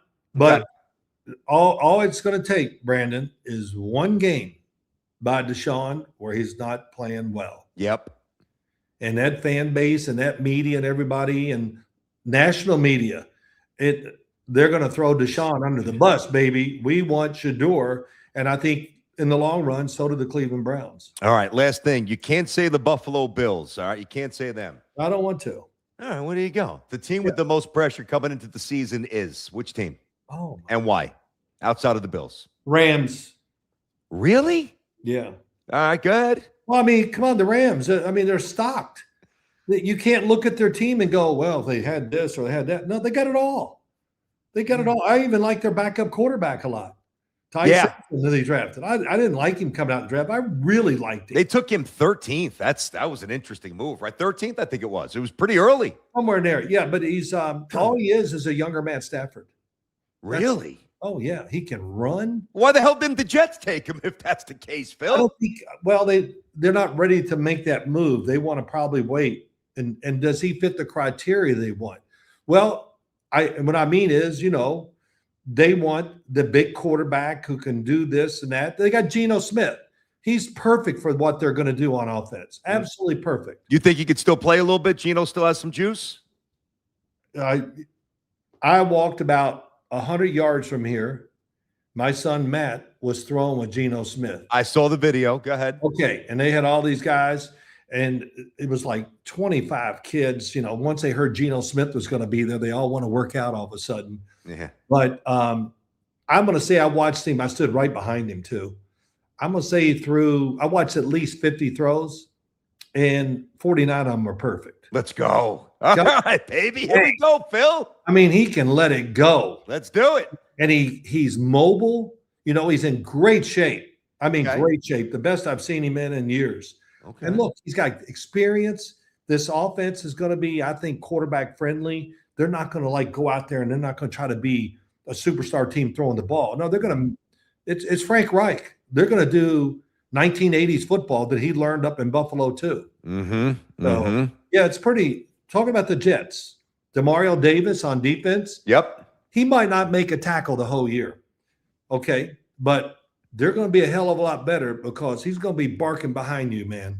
Yep. Communication. That's the one thing I loved about what they did. They got older players who still got some ability, and those older players should dominate everything about the team. As far as here's what coach is telling us to do, by God, let's do it. And you need that guy every once in a while to stand up in the meeting room and just say, "Hey guys, what the hell are we doing?" Yeah. We're better than this, or whatever it takes. Well, Minka Fitzpatrick too, Phil. I don't know if he still could play a little bit, but that voice back there, third level, it's important. Well, two things. I want to see the defense be more organized and tougher and faster and everything than they were last year because it was. Aaron Glenn, you played defense. You're a head coach. I want to see you manage the game. I want to see emotion out of you on the sidelines. And I want that to be translated into the players too. So those things are a must. You got to be coaching to me all the time in the NFL as a head coach. And I just didn't see that with Aaron last year. No. Neither did I, Phil. Yeah, I know you did. You're a big Jet. So we got to see it. You just got to see it. And then two, it's okay to yell at a player when they come off the field. I don't know if he yelled at one. I don't know. Robert Saleh never did. I saw Aaron, I wouldn't say light guys up, but I mean, Robert Saleh was terrified. Like he looks like, Tarzan. He coached like Jane too much with the Jets. Like at least Aaron gave me a little throwback old school interaction. Saleh didn't do any of that. He's burning 5,000 calories when he's with the 49ers, jumping down on the sideline. I never saw him show any emotion. Yes. How can you be in football and not be a coach of a NFL franchise and not show emotion? Man, yeah, it's so. Well, to me, Phil, along those lines, as a fan, right? Right. The most disappointing thing is to think you're getting one thing and then to get the complete opposite. And when they brought in Saleh, I'm like, look at this guy. He's absolutely yoked. He's big. He's strong. I've seen him on all the big games at 425, going like this with his guys on the field, banging into him. I'm like, finally, leadership, somebody with stones, presence, and then he's a completely different guy. He was. That's going to be interesting to watch him down in Tennessee. It's kind of like, if you're a head coach, you got to act a certain way on the sideline. No, you Bullshit. Just be yourself. I want to see him in the opening game of the year. Somebody's coming off. I want to see him jump up and hit him. Yeah. Me too. Oh my God, he's back. Yes. Yes. All right. This is a quick hitter here. All right. I'm going to give you a win total. I know there's a million variables, but you got to play the game. Don't tell me I can't do it. Just give me an answer. I know you will. Don't worry. All right. I'm just making sure. So win total for the Jets and the Giants, and you tell me over or under. I'm going to say let's start with the Jets, and we'll finish up with your G-men here. For the Jets, over under 7. I'll take over. Attaboy, Phil. Me too. I just believe in the coaching staff, the veterans. I think they got the quarterback to get this thing back on track. So okay, nice. Giants over under 8. I like you over. So if I go 8, I will go over. I think it's so much about, and of course, I'm an ex-Giant and I do some work for them too. I get it. Under. Well, I could say under if I really believed it, but I believe they're going to be over. I think they got talent and the coaching to make this work. Okay. I mean, listen, we got Harbaugh. We got Greg Roman, great run offensive coordinator. Matt Nagy, now he can free up and be who he really is too. Oh, yeah. Roman was with the Niners with Harbaugh back in the day with Alex Smith and Kaepernick, and then went to I think he went to the Bills with Rex, right? Didn't Greg Roman go up there? Bills, yes. And from there he went to Baltimore, I think. Is that right? Yep. I think it was the Ravens. I'm almost positive that you're right that it was the Ravens. Yeah. Well, that was a great spot for him. And listen, it must have worked pretty well. Well, it did work well. So John Harbaugh brought him up to the Giants too, says something. Okay. Hey, Phil. No more over and unders? Well, I mean, listen, this is what I love about you. You could talk football all day. Sure. I mean, I could just hit you with some random teams if you want. It's okay. I thought, man, we're going to have some tough ones here. Well, I gave the one tough one I gave you. Didn't answer about who'd you enjoy working games with better. Well, okay. I mean, I got to be civil sometime. Understood, man. What were we going to say? Oh, the over and under. I was thinking. Well, the Bills. God, what is their over and under? I think it's 10.5. I don't have it in front of me. Would you go? You got to go over on the Bills. You got to win 11 games. You got to. Yeah, I haven't looked at their schedule, but doesn't matter. You got the Dolphins and the Jets in the division. Does it matter? Well, we're hoping the Jets are a lot better. But yeah, you're right. The Bills, good offensive line, great quarterback. Running back is unbelievable. So he's so good. He's good. Yeah. He's good. He doesn't get any credit. I know. He is awesome. Man. But, they got – I don't know what it is. The Bills, everybody in the NFL, it's big and powerful, whatever. And I looked at all these D linemen and everything they've been drafting. I just go, God, he's 260.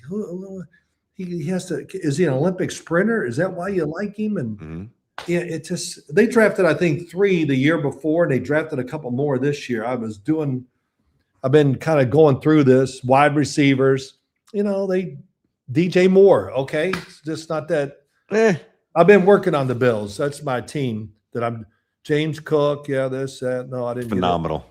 Yeah. Couple good tight ends, obviously, as we know. And they're going to be playing in a not a dome, but it's close to it from what I've heard. Looks great. Did you see the actual renderings of the stadium? I did not. Do No. you know? I know you've seen the Bills fans jumping on tables like the sure. lunatic. Okay, Phil, in the stadium, Yes. they actually build a table that's broken. That's the size of like a building. It's like a piece of work. It's not like now fans aren't going to jump on it. I don't think, but it's an homage to their tradition in the stadium. A broken table. It's huge. I saw it on TV. It's just amazing the dedication and the love that the Bill fans really have for the team. They're phenomenal. They really are. They've been fortunate, when you got Jim Kelly and that whole group for years. Yeah. And now you get Josh Allen, who, Brandon, by the way, when they drafted him up there, they hated it. Yes, I know. I know. Vic Carucci called me. He goes, "Did you study Josh Allen?" I said, "Yes, bring me on." And he goes, "Oh," because I said, "I'm going to kill the fans." What the hell do they oh, well, I had to hear every week, well, he's not accurate. Really? Did you watch him in Wyoming? He threw passes that hit people in the face and they would drop. Nobody was in the NFL. He played with nobodies, with all due respect. Nobody got drafted off the teams he played in Wyoming. I know. Phil, real quick, I remember, God, the kids were so little because I just remember being in our apartment before we moved into our home. And I think my daughter was like a baby. My son was crawling around. It was mayhem. And I remember telling my wife, I'm like, all right, I got to go scout. She's like, not that, she's cool. Like, it's not, right. You're watching football. But I'm like, she's very cool with that. I'm like, I got to go watch this guy, Josh Allen, at Wyoming. They were playing Iowa on the Big Ten network. You probably remember that game. Yes. And he did not play particularly well. Some balls in the dirt, some drops, as you said, some overthrows. And I knew he was big and strong and fast, but I'm like, you were not alone. He was raw. He was unpolished. His numbers weren't incredibly impressive. No. It was a leap of faith because he was a relative unknown. So, take solace in the fact that I was wrong with you and many people. Basically, everybody was wrong except the people that count, the Bills. Well, I know of some teams between him and Justin Herbert. Yep. That I didn't like both of them coming out. I loved them. You didn't like Herbert coming out of Oregon? You didn't hear me. Oh, sorry. I didn't like them. I loved them. Okay. And I had battles with that. Yeah. He goes, well, I don't know if you like Justin Herbert. He's only been in Oregon. I said, it doesn't matter if he's playing on a football field here and there. I don't go, oh, I'm in Oregon today. I don't know if I can play or what, just whatever. Some of the stuff that was said, it goes so stupid. Mm-hmm. And, talking about Josh Allen as he walks onto the field, well, they said he wasn't very accurate or whatever. And then his numbers, they show the numbers. And this is when he's in Buffalo, of course. It was incredible. 68%. I know. 12 touchdowns, no interceptions. And the announcer says that. Well, he's just not accurate. And then, well, I won't get into it. But a lot of announcers says, well, you can't teach accuracy. And let me tell you something. Bull crap. You can teach it. You can't teach it because you don't know. And, there's many ways. Accuracy comes from people getting open, making the throw, whatever you want, just doing it all. Josh Allen, Justin Herbert did it all. Mm-hmm. Is it easier? But Phil, is it easier to teach? I would think accuracy, velocity or accuracy. Accuracy is easier to teach, right? Well, once you learn how to really throw and be accurate, and then what that does, now you can just throw harder. Mm-hmm. Now you can determine, do I want to throw the 98-mile-an-hour fastball or do I want to change it up and throw it about 90 because, he's kind of whatever. And, look, my son does it. I do it. I teach quarterbacks and they change right before your eye. Takes a couple workouts and you just go, damn, how come you're not playing major college football? Well, they didn't recruit me. Woo, okay. Well, go play 1 year wherever you go, and I won't say the school. Yeah. You're going to be picked because you're big, you're fast, you can really run, you're accurate, and you got a great arm. Does that sound like a major college quarterback? It does. And they're going to get a little NIL money on the side too to go play somewhere. But you can teach it. It's like anything, you know. You just got to work at it, and you got to be working at it with the right idea behind you. Yes. Yes, I get that. And there's angles and physics and all the things that, you know, you and Matt, you guys espouse, and I get it. But to me, as a former baseball player, not obviously as a pro, but, you know, kids young, you just early on, who had the best arm in the street, generally was the same kid who had the best arm in high school and in college, right? Kids who could jump, like I could never jump. Kids who could jump early, were jumping and dunking before all of us, right? Kids who could run were just naturally, easily, quick twitch and fast. I know that you can improve things incrementally. Like you could go from, say, a baseball player just by the sheer mechanics of it, say a 7'1", 60 and shave it down to a 6'9", 3. I get it. But you're never going to go from a 7'1" to a 6'5". That's why, and it's just my opinion, I could be wrong. I think that's why it's easier to get better at accuracy because it's less about the restrictions of the physical body, which velocity usually taps into more, if that makes sense. Yeah, it does. But here's the thing. When you're accurate means you're doing a lot of things really, really well. Yeah. Then you know, come on. Did you pitch a little in baseball? Oh, yeah. Yeah. Well, okay, I thought so. You were a pitcher. So was I. And, you know, I don't know, talking about it, I think that really helped me throwing the football, even though a lot of times I threw the football like it was a baseball, which is really stupid. But nobody was teaching quarterbacks. No. I never got one thing that I would teach from any coach. Jim Fossil did show me a few things, but it wasn't what I would teach now. Yeah. Not close. Yep. And like I said, when they learn to do it, then it becomes fun. Because I tell them all, I said, hey, you know, we have a break. And I said, you guys are throwing the damn ball great. You know what's great about being able to do this? If some receiver mouths off, drop back and rip him. Hit it, just throw it so hard he goes off his face. And they all go, yeah, Mr. Sims. Yeah. It goes off his face, you That's maniac. I said, man, once they say something, rip that ball at them or throw it low and they drop it, whatever. Yeah, yeah. Who's running this damn outfit? That's right. Yeah. It's the quarterback. I love that you guys love teaching this. I sent you a video of my son about a year ago. Remember the video, quarterbacking? Yes. And I was thinking about bringing him to you guys, and you're like, it looks good. I showed you like one or two passes, but he was only 10, maybe even 9 for this particular play. You guys do older, right? Like 13, 14. No? Well, yeah, we do. Matt does. Look, I do a few. My son Matt has. It's unbelievable. He has tons and tons, and that's his main priority. You know, until the NFL season starts, then he works at ESPN. Yep. But yeah, he teaches more older. But I don't know what I told you that day. You said he was a little bit too young. You liked what you saw, but he was too young. 6th grade is probably about the earliest I would start, but you can do it before if you want. You know, they can learn. But when it gets to be, and it's terrible to say, but once they get to be a 7th or an 8th grader, if they're not being trained right and looked over, then you can't catch up a lot of times. It's crazy. It's sad, actually, that if you miss that little window, because then it takes away the spirit, you know, and I'm a competitive guy. You obviously are. You know, my son is. But, like, when there's, like, such an early focus, like, we didn't have this growth. We played in the street. We went to the park, whatever, messed around. It does strip away some of the joy and some of the pureness for these young kids today. Everything's got to be a lesson, and we've got to be here hitting the ball and inside and angle and this and load and lock and this. And I know it all. I understand it. But I'm going back to when I was 10 or 11. I don't know. Maybe I would. But do I think I would want to be inundated with that then? I don't know. I'd probably just enjoy trying to strike my buddy Tommy out down the street playing wiffle ball. Yeah, there you go. Yes. Oh, no, I hear you. You know? As my PE teacher and head coach in football, I'm sitting in there one day. It's summertime's coming. We got like 3 days to go before we're out of school. And he goes, you know, kids are just not out in the streets playing like they used to. And he goes, hell. Here's how you talk. Well, hell, you know, Sims. But he goes, the Simses now are letting the girls play in their baseball games. Which is true. Uh-huh. The ones playing were my sisters who were really good. I'm sure. We missed.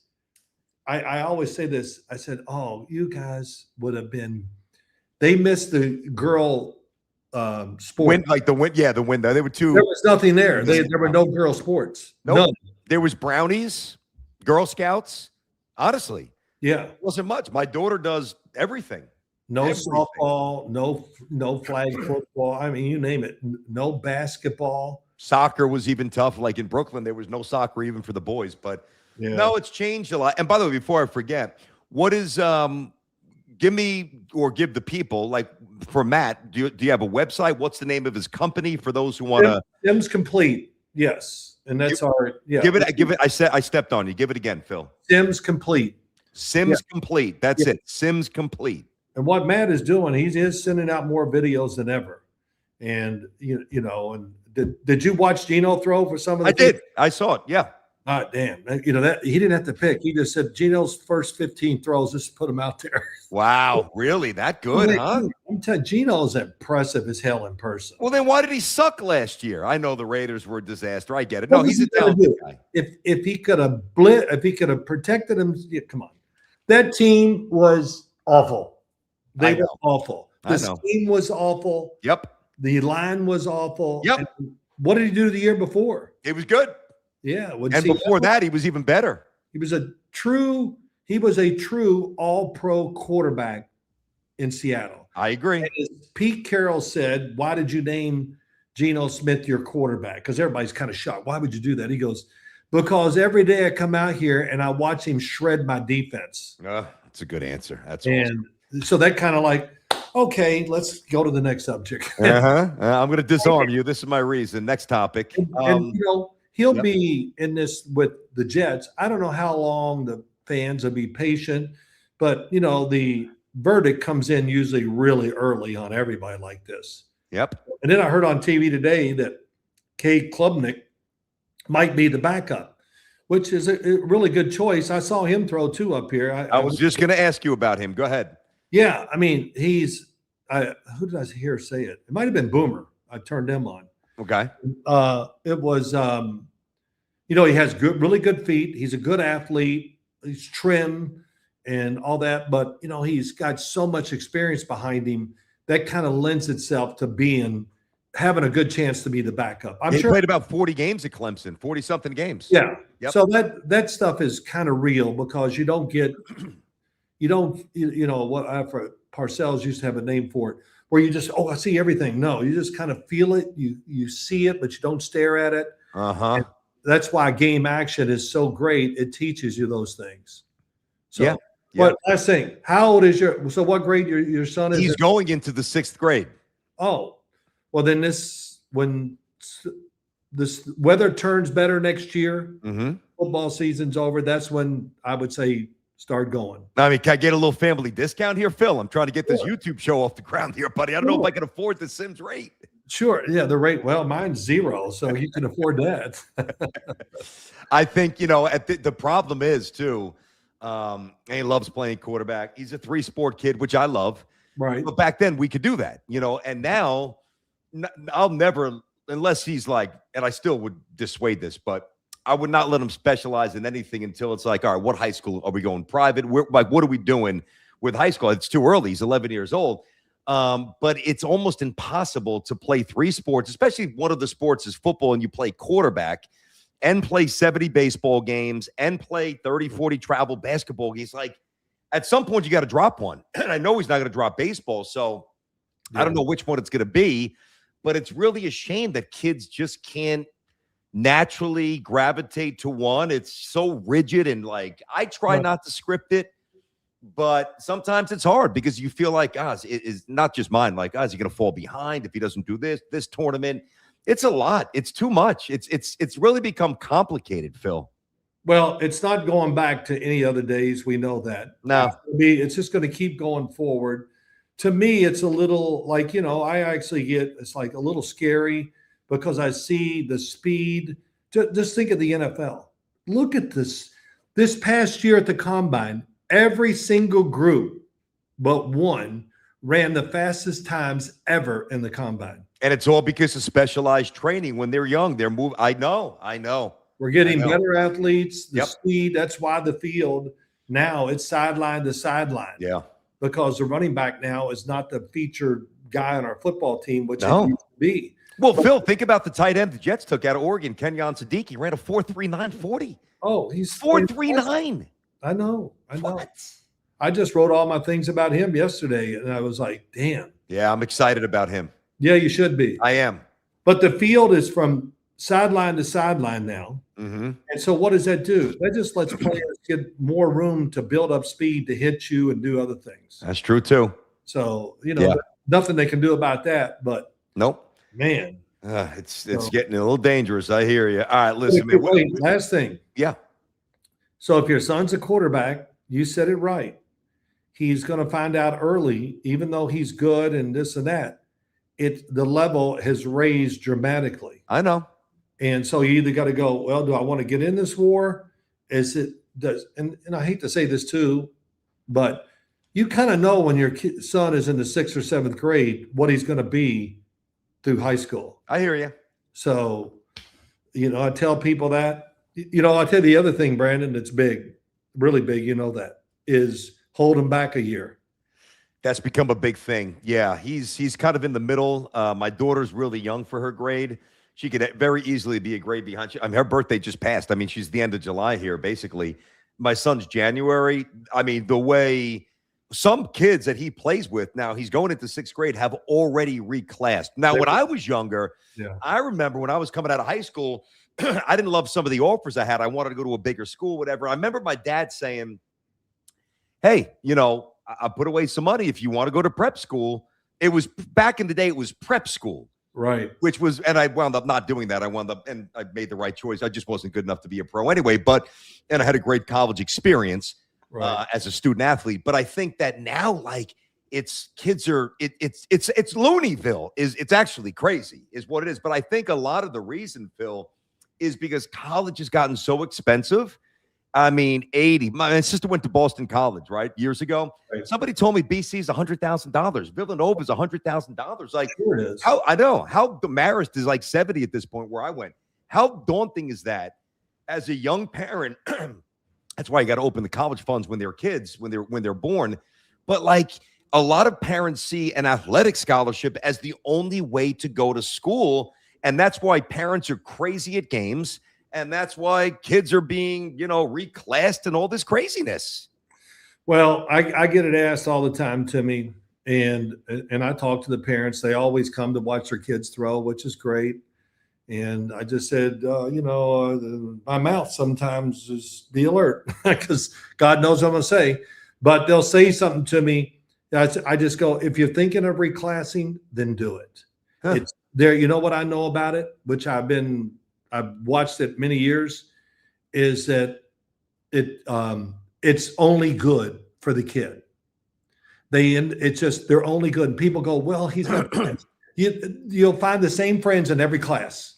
It doesn't matter. But what do you think is the best age to do it? Before high school? Yes. Like eighth grade. 8th grade, I go and work out at this place where a good friend of mine, Bill Parisi, runs. And I know Parisi Speed in Fairfield, right? There's a couple of them, all across the country. Yeah. But this past year, I see it every year. They got this room upstairs, and it's blacked out, and all the kids come out. And I think they had around 30 this year holding back. And what they do each day, they work out for an hour and 15 minutes. And then, there's somewhat eat your lunch and you go home. But I saw pictures the first day they were at school. Here are the pictures. And they show them the last day of school.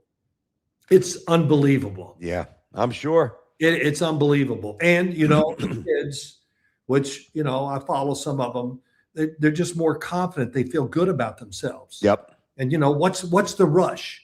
That's what's the rush? Yeah. We're going to get him into what? 1 year earlier? What are you doing here? So no, that's a good point. And plus, Phil, with the transfer portal, a lot of freshmen, like if I'm a college coach, I don't care what's, big revenue or, baseball or softball, non-real revenue producing sports.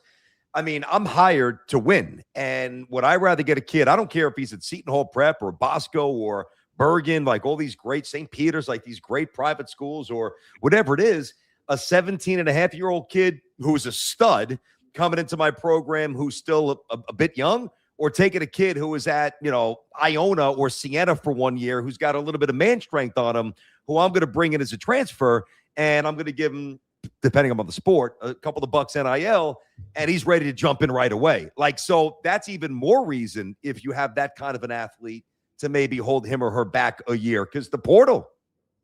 Hey, all I can say, you're an ex-athlete. You'll know.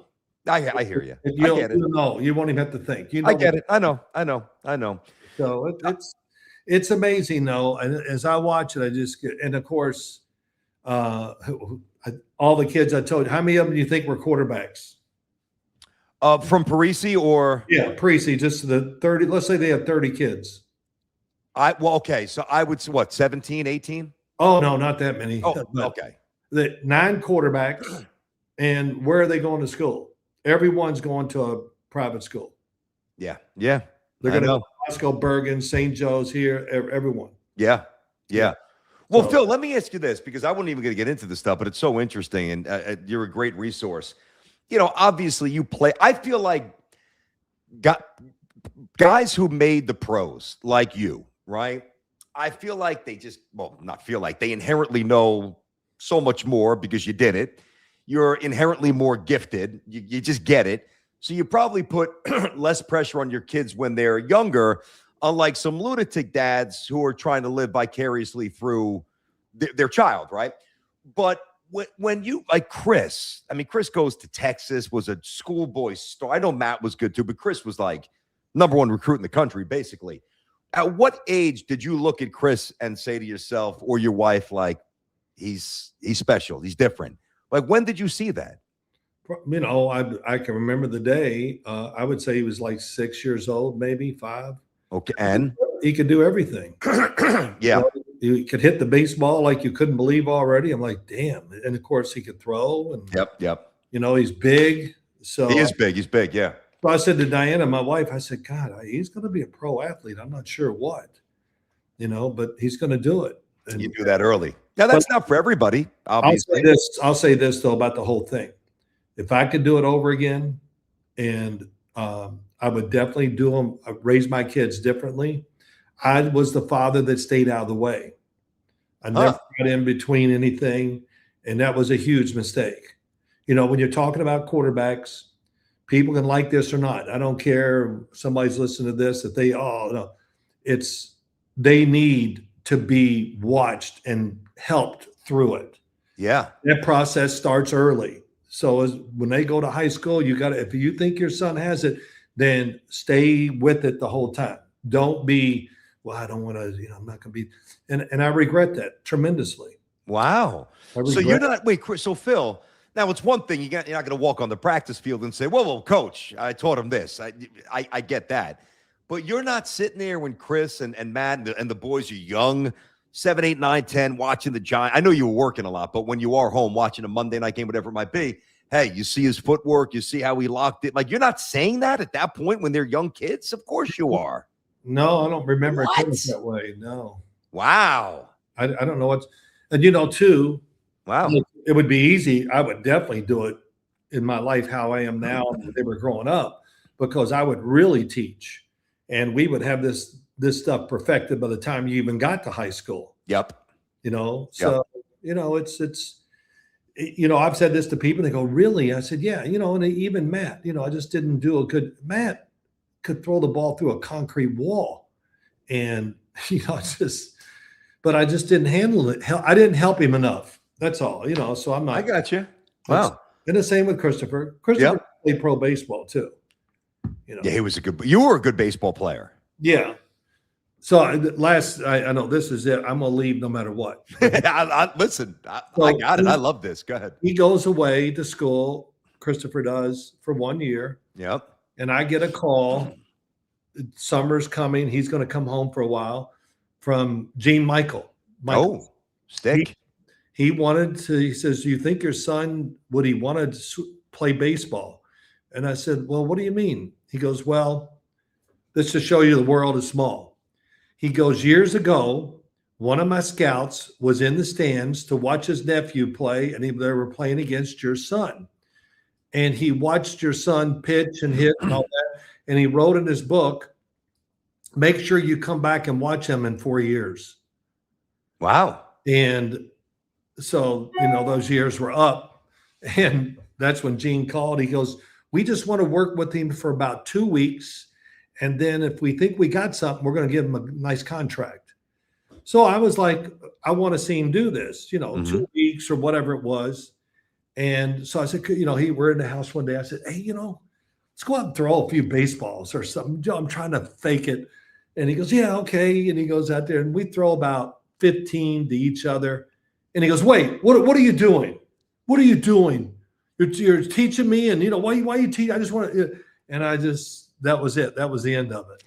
He didn't want to do it. No interest. No, he goes, I'm not doing it, Dad. I'm going to play football. I'm not going to play baseball. Okay. But isn't that amazing? That is funny. He sniffed you out right away. He knew what you were trying to do. Oh yeah. He got me right away is right. Oh my God. Oh man. Well, listen, dude, Phil, this is, basically had you on for almost 2 hours. I don't care. It's great. I loved it. Incredibly generous, incredibly awesome. Pete, no, I'm sorry I interrupt you. I'm terrible. Okay. It's okay. I do the same thing. I have a thought if I don't say it real quick now. But everybody always says to me, what do you talk when you and your sons are around the dinner table? What do y'all talk about? And I said, what the hell do you think we talk about? I know. I'm the same. I'll have, it's hard to explain. Like, I'll have a good thought that I'm in the middle of presenting, right? Which is, I'm not saying every thought's amazing, but usually pretty pertinent stuff. And then as I'm speaking, this is the way my brain works, and I'm similar to yours. Something enters another part of my brain and says, like, hey, make sure you weave this in. And it's fueled and it's good, but sometimes that's exhausting, man. So I get it. I understand, dude. It's better than having no thoughts running through your head. No, that's true. That's why every once in a while when I'm talking, if I'm thinking of something, I write just a couple letters down to make me remember to talk to them. But it's hard. I do the same thing. I do the same thing. You do? Okay. I do. Well, listen, make me a promise. Right. Promise me we'll have you back on at some point during the maybe at some point, couple of weeks into the season. Yeah, it's a good time. I think like after 3, 4, 5 games. Love it. We have a good idea. So that'll be great. I love it, man. I'm kind of bored. Now all the kids are starting to disperse because schools, football camps and all that. Yep. There's no damn football on TV, which my wife is worse than my kids and me. With watching? I'm got to get up on Sunday morning to like 5 o'clock and, let's go to bed. And she's in bed. No. So-and-so's playing at 11 o'clock. We're going to watch the game. Really? Yes. And does she gamble? Does she gamble like the late UNLV San Diego State, or she just likes to watch the games? She wants to watch the game. It doesn't matter who it is. She wants. So I don't have. We're the reverse. I argue. Let me turn it off and let me get a little sleep. Yep. Oh, you'll be okay. So yeah, she's a great fan. Great. That's probably one of the reasons why you have a long, healthy marriage, man. Putting up with your nonsense. She's you're right. Crazier than you. Oh, you're right. That's what she does. That she's the football person. Now I'm the cook. So we switch roles. Hey, go vacuum while you're at it, Phil. Will you? All right, bud. Hey, Brandon. Good talking, man. The best, dude. Thank you, Phil. All right, thanks. There he is. Hey, that guy. He's just phenomenal. 2-time Super Bowl champ. Almost 30 years on the calls. 6 Super Bowls. I honestly think that if I just kept going, I think we would have been here for hours. No doubt. He loves to. You could jump in, Jay. It's all good. No he doubt. loves to talk, man. Yeah, I'm telling you, if you and Joby is a similar way, but this was even more like, I like this because it was like Phil had some stuff to get off his chest, to get off his mind. Like he was thinking of stuff. Yo, let me just say this. Yeah, that was awesome. I love the, obviously the pertinent NFL upcoming season talk. Dude, I love just hearing about, the facility he runs with his kids, the program he runs with them, just kind of the work he does in that aspect, just the family man, the behind the scenes. I thought that was so cool. And dude, he's hilarious. He is really such a funny is. Dude. There's a reason, like, when you hear him with Boomer in the morning, like they're just goofing around and, you get like, he takes his football seriously. He doesn't take too much other stuff too seriously. Like he's just such a, for a Super Bowl New York Giant champion. And Eli's, even though I don't know Eli, I've met him a couple times. I don't know him. I know Phil. he's just like a approachable, just a regular guy. Like, he could be a high school coach, or he could be a dad in the stands who's on Wall Street who happens to love football. Like, he's just so unassuming, really generous with his time. That was outstanding. So, having said that, I think I'm going to skedaddle for the day. My throat's a little sore. Did the show yesterday, did the live show last night, little Yankee live watch party. Obviously, a couple of hours already today. By the end of the week, I should have some more clarity on the fantasy league, the BT Unleashed Fantasy Football League. Details on how we're going to figure out how you're going to have a chance to gain entry into that and all that stuff. I'd like to get, I got a few lines in the water, nothing confirmed yet. I'd like to get one more guest towards the end of the week, MLB deadline oriented, and we'll see if it comes to fruition. It probably will, but I don't want to tease it without absolute confirmation. So, Jay, I'm going to bounce, buddy. Have yourself a great Tuesday. Okay, Jared? Thank you. You as well. What are you in the tanning bed today? That is some bright ass light, bro. See, what happened was, I think here? last night, like, since I had it a little dip, like, I kind of had to make it a little brighter, just like match the background. Oh yeah, it didn't come up as orange, but now for some reason, like, the bulb is just like incredibly orange. Look, that was like me last night. Yes, exactly. My lighting was all whacked out. So, man, all right, well, good. Got to get something white. Yeah, I got to figure out a couple things when I do that live show at night. I got to, it took me forever for the most part, although I see a little bit there with the glare because of where I got whatever, but it took me forever to get that stupid glare off the logo, which the actual Unleashed stuff, above me, I could actually be even a little bit higher there. That was driving me insane. Now I got to figure out when I do the live watch shows, I got to do some stuff at night, which I will. So have a great Tuesday. Back tomorrow at 10. And have a great day. Appreciate Phil. Hopefully you guys really enjoyed that. Great stuff. Bounced around. He was awesome. 2 hours with Phil, more than I could have asked for. So, hey, you're gonna get great guests on the show. Like, I'm not just coming in here or bullshitting and just making stuff up. If you didn't know, I know a lot of people, and I don't say that arrogantly. I say that like humbly, But doing this for a long time, there's a lot of people who have done me a lot of solids already jumping on the show. I appreciate that. And it's going to be more and more and more because I love talking to interesting people. I love the exchange. I love learning stuff. I love being able to interact with somebody other than J-Rod, who I obviously love. And I think you guys really dig it. So Phil was awesome. So with that being said, have a great rest of your day. Catch you guys tomorrow at 10 right here on Unleashed. I'll see you.